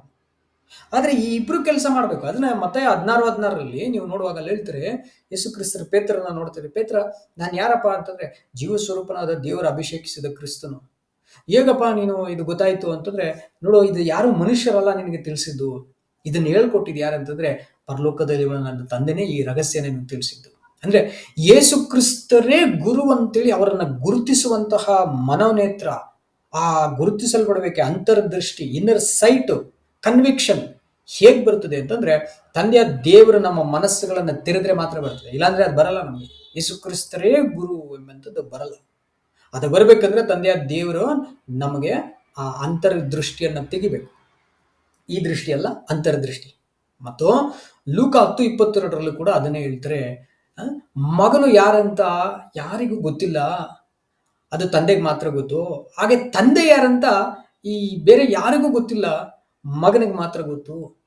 ಆದ್ರೆ ಮಗನು ಯಾರಿಗಾದ್ರೂ ತಂದೆಯನ್ನ ರಿವೀಲ್ ಮಾಡ್ಬಿಟ್ರು ಅಂತಂದ್ರೆ ಅವ್ರಿಗೂ ಕೂಡ ತಂದೆ ಯಾರಂತ ಗೊತ್ತಾಗ್ಬಿಡ್ತದೆ. ನನಗೆ ಗೊತ್ತಿರುವಂತಹ ನಮ್ಮ ತಂದೆ, ಪರಲೋಕದ ತಂದೆ ದೇವರು, ನಾನು ಯಾರನ್ನ ಚೂಸ್ ಮಾಡ್ತೀನೋ ಹೇಳ್ಕೊಡಕ್ಕೆ ಅವನಿಗೆ ಮಾತ್ರ ಗೊತ್ತಾಗ್ತಾರೆ ತಂದೆಯ ದೇವರು. ಮಿಕ್ಕಿರೋರಿಗೆ ತಂದೆಯ ದೇವರು ಯಾರಂತಾನೆ ಗೊತ್ತಿರಲ್ಲ ಅಂತೇಳಿ ಲೂಕ 10:22 ಸ್ಪಷ್ಟವಾಗಿ ಹೇಳ್ತಾರೆ. ನೀವು ದಯವಿಟ್ಟು ನಿಮ್ಮ ಬೈಬಲ್ ತೆಗೆದ ವಚನ ನೋಡ್ಕೊಳ್ಬಹುದು. ಸೊ ತಂದೆಯಾದ ದೇವರ ಬಗ್ಗೆ ಯೇಸುವಿಗೆ ಮತ್ತು ಯೇಸು ಕ್ರಿಸ್ತರ ಶಿಷ್ಯರಿಗೆ ಬಿಟ್ಟರೆ ಬೇರೆ ಯಾರಿಗೂ ಗೊತ್ತಾಗ್ಲಿಕ್ಕೆ ಸಾಧ್ಯವೇ ಇಲ್ಲ. ಹಾಗಾದ್ರೆ ಪ್ರೀತಿಯ ಸ್ನೇಹಿತರೆ, ಸಹೋದರ ಸಹೋದರಿಯರೇ, ನಾವು ಇಷ್ಟೊತ್ತು ನೋಡಿದಂತ ವಚನಗಳಲ್ಲಿ ಪವಿತ್ರಾತ್ಮ ನಮಗೆ ಬೋಧಕರಾಗಿರುತ್ತಾ? ಏನ್ ಹೇಳ್ಕೊಡುತ್ತೆ ಪವಿತ್ರಾತ್ಮ? ಏನೋ ರಾತ್ರಿ ಕನಸಲ್ಲಿ ಬಂದ್ಬಿಟ್ಟು ದರ್ಶನ ಕೊಟ್ಬಿಟ್ಟು ಏನೇನು ಹೇಳ್ಕೊಡುತ್ತಾ? ಇಲ್ಲ, ಅದೆಲ್ಲ ಪವಿತ್ರಾತ್ಮ ಅಲ್ಲ. ಯೋಹಾನ 14:26 ಹೇಳುತ್ತೆ, ಪವಿತ್ರಾತ್ಮ ಬಂದ್ರೆ ತನ್ನಷ್ಟಕ್ಕೆ ತಾನೇ ಏನೋ ಬೋಧಿಸದೆ ನಾನ್ ನಿಮಗೆ ಬೋಧಿಸಿದಂತವುಗಳನ್ನ ನಿಮ್ಮ ನೆನಪಿಗೆ ತರುತ್ತೆ. ಅದು ಮಾತ್ರ ಪವಿತ್ರಾತ್ಮ. ನಾನು ಏನ್ ಹೇಳ್ಕೊಟ್ಟಿದ್ದೀನೋ ಸಾಮ್ಯಗಳಲ್ಲಿ ಅದನ್ನ ನೆನಪಿಗೆ ತರಿಸ್ತಾ ಇರುತ್ತೆ, ನೆನಪಾಗ್ತಾ ಇರುತ್ತೆ. ಒಂದು ಸಾಮ್ಯಕ್ಕೆ ಅರ್ಥ ಏನೋ ಇನ್ನೊಂದು ಸಾಮ್ಯ ತಗೋ, ಆ ಸಾಮ್ಯಕ್ಕೆ ಅರ್ಥ ಏನೋ ಇನ್ನೊಂದು ಶಾಸ್ತ್ರ ತಗೋ, ಆ ಶಾಸ್ತ್ರಕ್ಕೆ ಅರ್ಥ ಏನೋ ಪ್ರಕಟಣೆಗೆ ಬಾ, ಪತ್ರಿಕೆಗಳಿಗೆ ಬಾ, ಕೀರ್ತನೆಗಳಿಗೆ ಬಾ. ಈ ತರ ನೆನಪಿಸ್ತಾ ಇರುತ್ತೆ ವಿನಃ ನಿನ್ಗೊಂದು ಕನಸು ತೋರಿಸ್ತೀನಿ ನೋಡಿ ಹಿಂಗಾಗ್ತಾ ಇದೆ, ಪಕ್ಕದ ಮನೇದು ಹಿಂಗಾಗ್ಬಿಡುತ್ತೆ, ನಿನ್ ಭವಿಷ್ಯ ಹಿಂಗಾಗ್ಬಿಡುತ್ತೆ, ನಿನ್ ಕಂಪ್ನಿ ಹಿಂಗೆ, ನಿನ್ ಕೆಲಸ, ಈ ತರ ಎಲ್ಲ ತರಲೆ ವಿಷಯಗಳನ್ನ ಹೇಳೋಂಥದ್ದೆಲ್ಲ ಪವಿತ್ರಾತ್ಮ. ಆ ತರಲೆ ವಿಷಯಗಳನ್ನ ಹೇಳೋಂಥ ದುರಾತ್ಮದ, ಅದನ್ನು ದೇವರೇ ಕಳಿಸಿರೋದು. ಆ ದುರಾತ್ಮನೂ ದೇವರೇ. ಯಾಕಂದ್ರೆ ಆ ದುರಭಿಪ್ರಾಯ ನಮ್ಗೆ ಇರೋದ್ರಿಂದ ಏನ್ ಮಾಡ್ತಾರೆ ಅಂದ್ರೆ ಅಂಥದನ್ನು ಕೊಡ್ತಾರೆ. ಅದಂಗಾಗ್ಬಿಡ್ತದೆ, ಇದು ಹಿಂಗಾಗ್ಬಿಡ್ತದೆ ಅಂತೇಳಿ. ಅದನ್ನಲ್ಲ, ಪವಿತ್ರಾತ್ಮ ಬರೋಂಥದ್ದು ಶಾಸ್ತ್ರವಚನಗಳನ್ನ ನೆನಪಿಸೋದಿಕ್ಕೆ. ಯಾರಿಗೆ ಶಾಸ್ತ್ರವಚನಗಳ ನೆನಪಿರಲ್ವೋ, ಯಾರಿಗೆ ಯೇಸುಕ್ರಿಸ್ತರ ಸಾಮ್ಯಗಳ ನೆನಪಿರಲ್ವೋ, ಯಾರಿಗೆ ಅವುಗಳನ್ನು ಅರ್ಥೈಸುವಂತ ಸಾಮರ್ಥ್ಯ, ಮೇಧಶಕ್ತಿ ಇರಲ್ವೋ, ಪವಿತ್ರಾತ್ಮ ಇಲ್ಲ ಅವರಿಗೆ ಅಂತ ಮುದ್ರೆ ಹಾಕೊಂಡ್ಬಿಡಿ ನೀವು, ಅಷ್ಟೇ, ಸಿಂಪಲ್. ಆ ವಚನ ಬೇಕಾದ್ರೆ ಓದ್ಕೊಳ್ಳಿ. ಸೊ ಹಾಗಾದ್ರೆ ಪವಿತ್ರಾತ್ಮವೆಂಬ ಗುರು, ಅಪೊಸ್ತಲರುಗಳು ಎಂತ ಗುರುಗಳು ಅಂತಂದ್ರೆ, ಅಂತೂ ಜಗತ್ತಿಗೆಲ್ಲ ನಾವು ನೋಟವಾಗಿದ್ದೇವೆ ಅಂತಾರೆ. ದೇವದೂತರಿಗೂ ಮನುಷ್ಯರಿಗೂ ಅಂತೂ ಜಗತ್ತಿಗೆ ನೋಟವಾಗಿದ್ದೇವೆ ಅಂತಾರೆ ಅಪೊಸ್ತಲರು ಅಂತ ಇನ್ಫ್ಯಾಲಿಬಲ್ ಟೀಚರ್ಸ್ ಅಂತ ಹೇಳ್ತೀವಿ. ಇನ್ಫ್ಯಾಲಿಬಲ್ ಅಂದ್ರೆ ಅವ್ರು ಹೇಳೋದು ಸುಳ್ಳೆ ಆಗಕ್ ಹೋಗಲ್ಲ, ತಪ್ಪೇ ಆಗಕ್ ಹೋಗಲ್ಲ, ಅಂತ ಟೀಚರ್ಸ್ಗಳು. ಸೊ ಇಂಥವ್ರು ಯೇಸು ಕ್ರಿಸ್ತರ ನೇರವಾದ ರಾಯಭಾರಿಗಳಾಗಿ ಅವರ ಗುರುವಿನಂತೆ ಶಿಷ್ಯರಾಗ್ಬಿಟ್ರು. ತೀರಾ ಕಲಿತವನಾದ ಪ್ರತಿಯೊಬ್ಬನು ಗುರುವಿನಂತಾಗುವನು. ತಂದೆಯ ದೇವರಂತೆ ಯೇಸು ಕ್ರಿಸ್ತರಾದ್ರು, ಯೇಸು ಕ್ರಿಸ್ತರಂತೆ ಅಪೊಸ್ತಲರು ಆಗ್ಬಿಟ್ರು. ಅವರ ಮಾತುಗಳನ್ನ ಕೇಳಂತವ್ರು ಈಗ ಅದನ್ನೇ ಆಗ್ತಾರೆ. ಹಾಗಾದ್ರೆ ಯೇಸು ಕ್ರಿಸ್ತರನ್ನ ಪ್ರತಿಷ್ಠೆ ಮಾಡಿ ಕಳಿಸಿದಂತ ತಂದೆಯಾದ ದೇವರು ಯೇಸು ಕ್ರಿಸ್ತರು ಸಹ ತನ್ನಂತೆಯೇ ಗುರು ಆಗ್ಬೇಕಾಗಿತ್ತು ಅನ್ನೋದು ತಂದೆಯ ಆಸೆ, ತಂದೆಯ ಇಷ್ಟ. ಹಾಗಾಗಿ ತನಗೆ ಮಾನ ಕೊಡುವ ಪ್ರಕಾರ ಮಗನಿಗೂ ಮಾನ ಕೊಡಬೇಕು ಅಂತ ತಂದೆಗೆ ಇಷ್ಟ. ಮತ್ತು ಮಗನಿಗೆ ಏನಿಷ್ಟ ಅಂತಂದ್ರೆ, ನನಗೆ ಮಾತ್ರ ಅಲ್ಲ ಮಾನ ಕೊಡೋದು, ನನಗೆ ಮಾನ ಕೊಡೋ ಪ್ರಕಾರ ನನ್ನ ಶಿಷ್ಯರಿಗೂ ಎಲ್ಲರೂ ಮಾನ ಕೊಡಬೇಕು ಅನ್ನೋದು ಮಗಂದು ಇಷ್ಟ ಮತ್ತು ತಂದೆಗೂ ಅದೇ ಇಷ್ಟ. ಅದಕ್ಕೆ ಮತ್ತಾಯ 10:40 ಹೇಳ್ತಾರೆ, ನಾನು ಒಬ್ಬನ ಮನೆಗೆ ಹೋಗ್ಬೇಕಂದ್ರೆ ಮೊದಲು ನೀವು ಹೋಗ್ಬೇಕು, ನಿಮ್ಮನ್ನ ಸೇರಿಸ್ಕೊಂಡ್ರೆ ನನ್ನನ್ನು ಸೇರಿಸ್ಕೊಂಡಂಗೆ ಆಗ್ತದೆ, ನನ್ನನ್ನು ಸೇರಿಸ್ಕೊಂಡ್ರೆ ನನ್ನನ್ನು ಕಳಿಸ್ಕೊಟ್ಟಂತ ತಂದೆಯನ್ನು ಸೇರಿಸ್ಕೊಂಡಂಗೆ ಆಗ್ತದೆ ಅಂತ. ಅಂದ್ರೆ ತಂದೆಯಾದ ದೇವರು ಗುರುವಾಗಿ ಪ್ರವೇಶಿಸ್ಬೇಕಂದ್ರೆ ಮೊದಲು ಯೇಸು ಕ್ರಿಸ್ತರು ಬರ್ಬೇಕಾಯ್ತು. ಯೇಸು ಕ್ರಿಸ್ತರು ಗುರುವಾಗಿ ಪರಿಚಯ ಮಾಡ್ಕೊಡ್ಬೇಕಂದ್ರೆ ಅಪೋಸ್ತಲರು ಬರ್ಬೇಕಾಯ್ತು. ಈ ಅಪೋಸ್ತಲರನ್ನ ಇಟ್ಕೊಂಡು ನಾವು ಯೇಸು ಕ್ರಿಸ್ತರು ಎಂಬ ಗುರುವನ್ನ ತೋರಿಸಿ ತಂದೆಯ ದೇವರ ಹತ್ರಕ್ಕೆ ಜನನ ಸೇರಿಸಂತವ್ರುಗಳಾಗಬೇಕು ಅಂದ್ರೆ, ಆ ಗುರುವಿನ ಸ್ಥಾನದ ಕೆಲಸ ಮಾಡ್ಬೇಕಂತಂದ್ರೆ ನಾವುಗಳು ಕೂಡ ಮೊದಲು ಇಲ್ಲಿ ನಾವೇ ಇರ್ತೀವಿ. ಆ ಜವಾಬ್ದಾರಿ ತಗೊಳ್ಳೋರೇ ಇರ್ತಾರೆ. ಹಾಗಾದ್ರೆ ಇವರ ನಂತರ ಅಪೋಸ್ತಲರುಗಳು, ಯೇಸು ಕ್ರಿಸ್ತರು ಮತ್ತು ತಂದೆಯಾದ ದೇವರು ಬರ್ತಾರೆ. ಈ ಎಲ್ಲವನ್ನ ದೇವರು ತನ್ನ ಆತ್ಮದ ಮೂಲಕ ನೆರವೇರಿಸ್ತಾ ಇದ್ದಾನೆ, ಬಲದಿಂದಲ್ಲ, ಶಕ್ತಿಯಿಂದಲ್ಲ, ಯೆಹೋವನ ಆತ್ಮದಿಂದಲೇ ಅಂತೇಳಿ ಹೇಳೋದನ್ನ ನಾವು ನೋಡ್ತೀವಿ. ಹಾಗಾಗಿ ಆ ಆತ್ಮ ದೇವರ ಬೆಳಕು, ದೇವರ ಚೈತನ್ಯ, ದೇವರು ಬಳಸುವಂತಹ ಆತನ ಸಾಮರ್ಥ್ಯ, ಒಂದು ಅತೀಂದ್ರಿಯ ಶಕ್ತಿ ಅದು. ಹಾಗಾಗಿ ಸಕಲ ಬೆಳಕಿಗೆ ಮೂಲನಾಗಿರಂತಹ ದೇವರು, ಪ್ರೀತಿಯ ಸಹೋದರ ಸಹೋದರಿ, ನಮ್ಮೆಲ್ಲರನ್ನ ಏನ್ ಮಾಡ್ತಾರೆ ಅಂದ್ರೆ, ಕುರುಡರಂತೆ ನಮ್ಮನ್ನ ಬಿಡದೆ ನಮ್ಮನ್ನ ಕುರುಡುತನದಿಂದ ಆಚೆಗೆ ಕರ್ಕೊಂಡು ಬರೋಂಥವರಾಗಿದ್ದಾರೆ.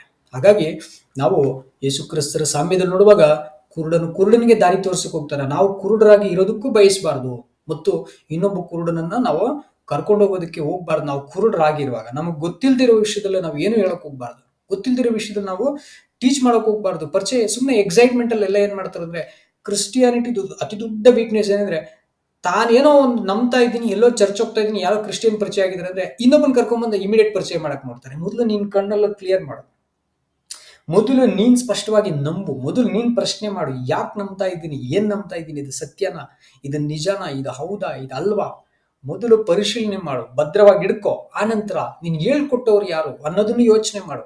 ಯೋಚನೆ ಮಾಡಿ ಆಮೇಲೆ ನೀನು ಅದನ್ನ ಇತರರಿಗೆ ಇಂಟ್ರೊಡ್ಯೂಸ್ ಮಾಡಬಹುದು ಅನ್ನೋಂಥದ್ದನ್ನ ನಾವು ನೋಡ್ತೀವಿ. ಅದಕ್ಕೆ ಎಫೆಸ 4:20-21 ವಚನಗಳಲ್ಲಿ ನಾವು ನೋಡ್ತೀವಿ, ಆತನನ್ನೇ ಕೇಳಿದಿರಲ್ಲ, ಆತನಲ್ಲಿಯೇ ಉಪದೇಶವನ್ನು ಹೊಂದಿದಿರಲ್ಲ, ನೀವಾದರೂ ಕ್ರಿಸ್ತನ ಧರ್ಮವನ್ನು ಅಂಥದ್ದೆಂದು ಕಲಿತುಕೊಳ್ಳಲಿಲ್ಲ. ಅಂದ್ರೆ ಏನ್ ಬಂದ ತಕ್ಷಣ ಎಲ್ಲರಿಗೂ ಪ್ರೀಚ್ ಮಾಡೋದು ಯೇಸು ಕ್ರಿಸ್ತರು ಮಾಡ್ಲೇ ಇಲ್ಲ.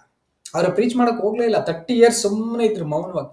30 years ಆದ್ಮೇಲೆ ದೇವರ ಅಪಾಯಿಂಟ್ಮೆಂಟ್ ಕೊಟ್ಟಿರುವಂತ 30ನೇ ವಯಸ್ಸಿನಿಂದ ಏನ್ ಮಾಡಿದ್ರು, ಅವರು ಶುರು ಮಾಡಿದ್ರು. ಯೇಸು ಕ್ರಿಸ್ತರಿಗೆ 30 ವಯಸ್ಸು ಅಪಾಯಿಂಟ್ಮೆಂಟ್. ಅವ್ರ ನಂತರ ಬರ್ತಾ ಇರೋ ಎಲ್ಲರಿಗೂ ಅಲ್ಲ, ಯಾರಿಗೂ ಅನ್ವಯಿಸಲ್ಲ, ಅವರೊಬ್ಬರಿಗೆ ಅನ್ವಯಿಸುತ್ತೆ 30 years. ಯಾಕೆ ಅಂತ ಮುಂದಿನ ಸಾಮ್ಯಗಳಲ್ಲಿ ನಾನು ಹೇಳ್ಕೊಡ್ತೀನಿ. ಮಿಕ್ಕಿರೋ ಎಲ್ರಿಗೂ ಯಾವಾಗ ದೇವರವರನ್ನ ಕರೆದು ಮನೋನೇತ್ರಗಳು ಬೆಳಗಿಸ್ತಾರೋ ಆವಾಗಿಂದ ಅವರು ಅನುಯಾಯಿಗಳಾಗಬಹುದು. ಆದ್ರೆ ಮೊದಲು ಕಲಿಬೇಕು. ಯಾವ ರೀತಿ ಯೇಸು ಕ್ರಿಸ್ತರ ತಂದೆಯಾದ ದೇವರಿಂದ ಕಲಿತು ಆನಂತರ ನೇಮಿಸಲ್ಪಟ್ರು, ಹೇಗೆ ಅಪೊಸ್ತಲರುಗಳು 3.5 ವರ್ಷಗಳು ಪ್ರಶ್ನೆ ಮಾಡಿ ಕೇಳಿ ತಿಳ್ಕೊಂಡು ಆಮೇಲೆ ಬೋಧಕರಾದ್ರು, ಆ ರೀತಿಯಲ್ಲಿ ನಾವು ಮಾಡಬೇಕಾಗುತ್ತೆ. ಆ ರೀತಿಯಲ್ಲಿ ಕಲಿಯುವಂಥದ್ದೇ ಯೇಸು ಕ್ರಿಸ್ತರಿಂದ ಬಂದಿರೋ ನಿಜವಾದ ಬೋಧನೆ ಆಗಿರುತ್ತೆ. ಅದು ಬಿಟ್ಟು ಇವತ್ತು ಪ್ರೀತಿಯ ಸ್ನೇಹಿತರೆ, ಈ ಲೋಕದಲ್ಲಿ ಏನೆಲ್ಲ ತಪ್ಪಾಗಿ ಸಾರ್ತಾ ಇದ್ರು ಅವರಿಗೆ ಅಪೊಸ್ತಲ ಪೌಲರು ಹೇಳ್ತಾರೆ ಗಲಾತ್ಯ 1:8, ನಾವು ನಿಮಗೆ ಸಾರಿದ ಸುವಾರ್ತೆಗೆ ವಿರುದ್ಧವಾದದ್ದನ್ನು ನಾವೇ ಆಗಲಿ ಪರಲೋಕದಿಂದ ಬಂದ ದೇವದೂತನೇ ಆಗಲಿ ನಿಮಗೆ ಸಾರಿದರೆ ಶಾಪಗ್ರಸ್ತನಾಗಲಿ ಅಂತ ಹೇಳ್ತಾರೆ. ನೋಡಿ, ದೂತನಿಗೇನೆ ಶಾಪ ಕೊಡುವಷ್ಟು ಧೈರ್ಯ ಹೇಗಪ್ಪ ಬಂತು ಅಪೊಸ್ತಲ ಪೌಲರುಗಳಿಗೆ? ಒಬ್ಬ ದೂತನನ್ನ ಶಪಿಸಕ್ಕಾಗ್ತದೇನ್ರಿ? ಹಿಂಗ್ರೆ ಬಂತು ಇಷ್ಟೊಂದು ಧೈರ್ಯ ಶಾಪ ಕೊಡುವಂಥದ್ದು ಅಂತ ನೋಡಿದ್ರೆ, ಅದು ಧರ್ಮಶಾಸ್ತ್ರದಲ್ಲಿ ಈಗಾಗಲೇ ಅದನ್ನ ಬರೆಯಲ್ಪಟ್ಟಿದೆ. ಆ ಧರ್ಮಶಾಸ್ತ್ರವನ್ನು ಬದಲಾಯಿಸಕ್ಕೆ ಯಾರಿಂದನೂ ಸಾಧ್ಯವಿಲ್ಲ. ಹಾಗಾಗಿ ಧರ್ಮೋಪದೇಶ ಕಾಂಡ 27:18 ಕುರುಡರಿಗೆ ದಾರಿ ತಪ್ಪಿಸಿದವನು ಶಾಪಗ್ರಸ್ತ ಅಂದ್ಬಿಟ್ರೆ, ಗೊತ್ತಿಲ್ಲದೆ ತಿಳುವಳಿಕೆ ಇಲ್ಲದ್ರೆ ಮನುಷ್ಯರುಗಳಿಗೆ ತಪ್ಪಾದ ತಿಳುವಳಿಕೆಗಳಲ್ಲಿ ನಡೆಸ್ಬಿಟ್ರೆ ಅವನು ದೂತ ಆದ್ರೆ ಏನು, ಮನುಷ್ಯನಾದ್ರೆ ಏನು, ಯಾವನಾದ್ರೂ ಸರಿ, ಅವನೇನಾಗ್ತಾನೆ, ಅವನು ಶಾಪಗ್ರಸ್ತನಾಗ್ತಾನೆ. ಅಂತ ಶಾಪದಲ್ಲಿ ಹೋಗ್ಬಿಡ್ಬೇಕಾಗತ್ತೆ. ಹಾಗಾಗಿ ದಯವಿಟ್ಟು ನೋಡಿ, ನಡೆಸ್ದವನೇ ಶಾಪಕ್ಕೆ ಹೋಗ್ತಾನೆ ಅಂತಂದ್ರೆ ನಡೆದವನ ಗತಿ ಏನ್ರಿ? ಅವನು ಇನ್ನೂ ಗುಂಡಿಯಲ್ಲಿ ಬಿದ್ದೋಗ್ತಾನೆ, ಇವನಿಗಿಂತ ಪ್ರಪಾತದಲ್ಲಿ ಬಿದ್ದೋಗ್ಬಿಡ್ತಾನೆ ಅವನು. ಸೊ ಹಾಗಾಗಿ ನಾವು ಅಂಥವ್ರು ಆಗಬಾರ್ದು.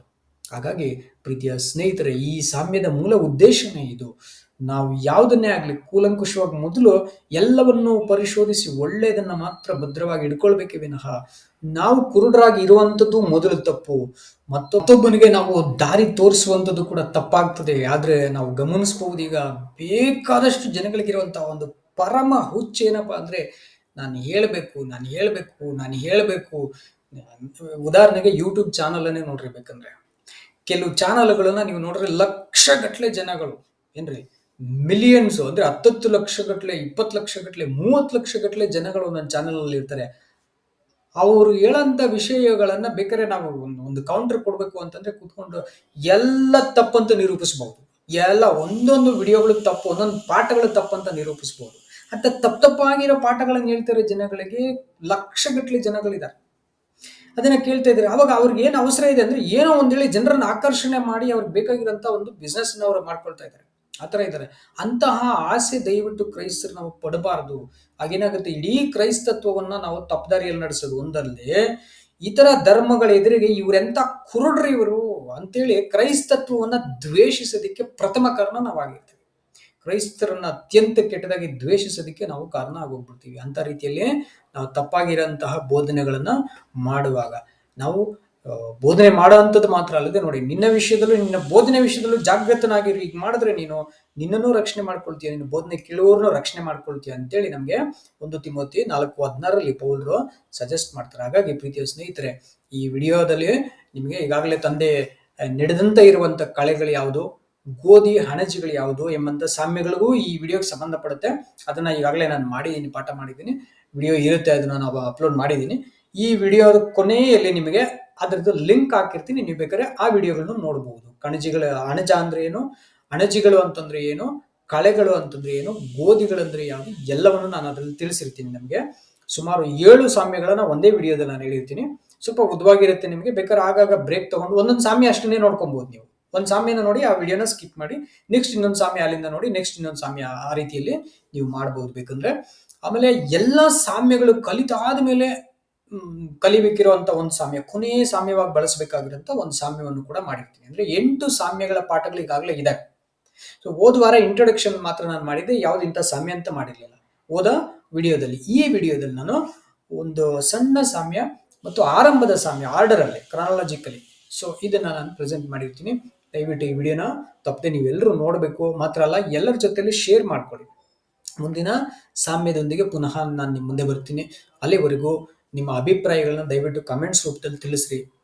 ನಮ್ಮ ಜೊತೆ ನಿಮ್ಮ ಅಭಿಪ್ರಾಯ ಹಂಚ್ಕೊಳ್ಳುವಾಗ ನಮ್ಗೆ ಏನ್ ಅನ್ಸುತ್ತೆ ಅಂದ್ರೆ, ನಾವು ಮಾಡ್ತಾ ಇರೋಂಥದ್ದು ಸರಿ ಇದೆಯಾ, ಅದ್ರಲ್ಲಿ ಕೊರತೆಗಳಿದೆಯಾ, ಅಥವಾ ಇನ್ನೂ ಕರೆಕ್ಷನ್ಸ್ ಬೇಕಾ, ಅಥವಾ ಇನ್ನೂ ನಿಮ್ದು ಏನೋ ಎಕ್ಸ್ಪೆಕ್ಟೇಷನ್ಸ್ ಬೇಕಾ, ಅದನ್ನ ನಾವು ಮಾಡಬಹುದು.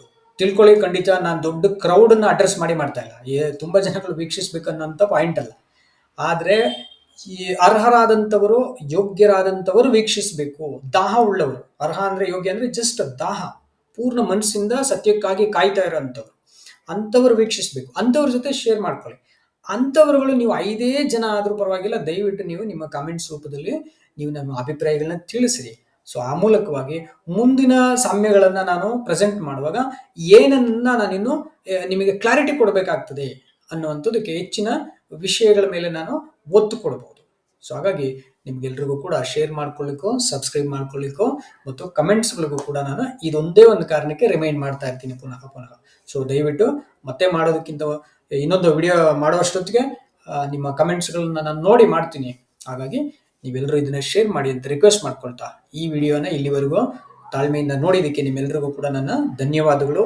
ದೇವರು ನಿಮ್ಮ ಮನೋನೇತ್ರಗಳನ್ನ ಬೆಳಗಿಸಿ, ನಿಮಗೆ ಯಾವುದೇ ರೀತಿ ಕುರುಡುತನ ಇಲ್ಲದೆ, ನೀವು ಎಡವಿ ಮುಗ್ಗರಿಸದೆ ನೀವು ಕರ್ತನಲ್ಲಿ ನಡೆಯುವವರಾಗಲಿ ಅಂತೇಳಿ ದೇವರಲ್ಲಿ ಪ್ರಾರ್ಥನೆ ಮಾಡ್ತಾ ಈ ವಿಡಿಯೋನ ಮುಗಿಸ್ತಾ ಇದ್ದೀನಿ. ಧನ್ಯವಾದಗಳು. Thank you.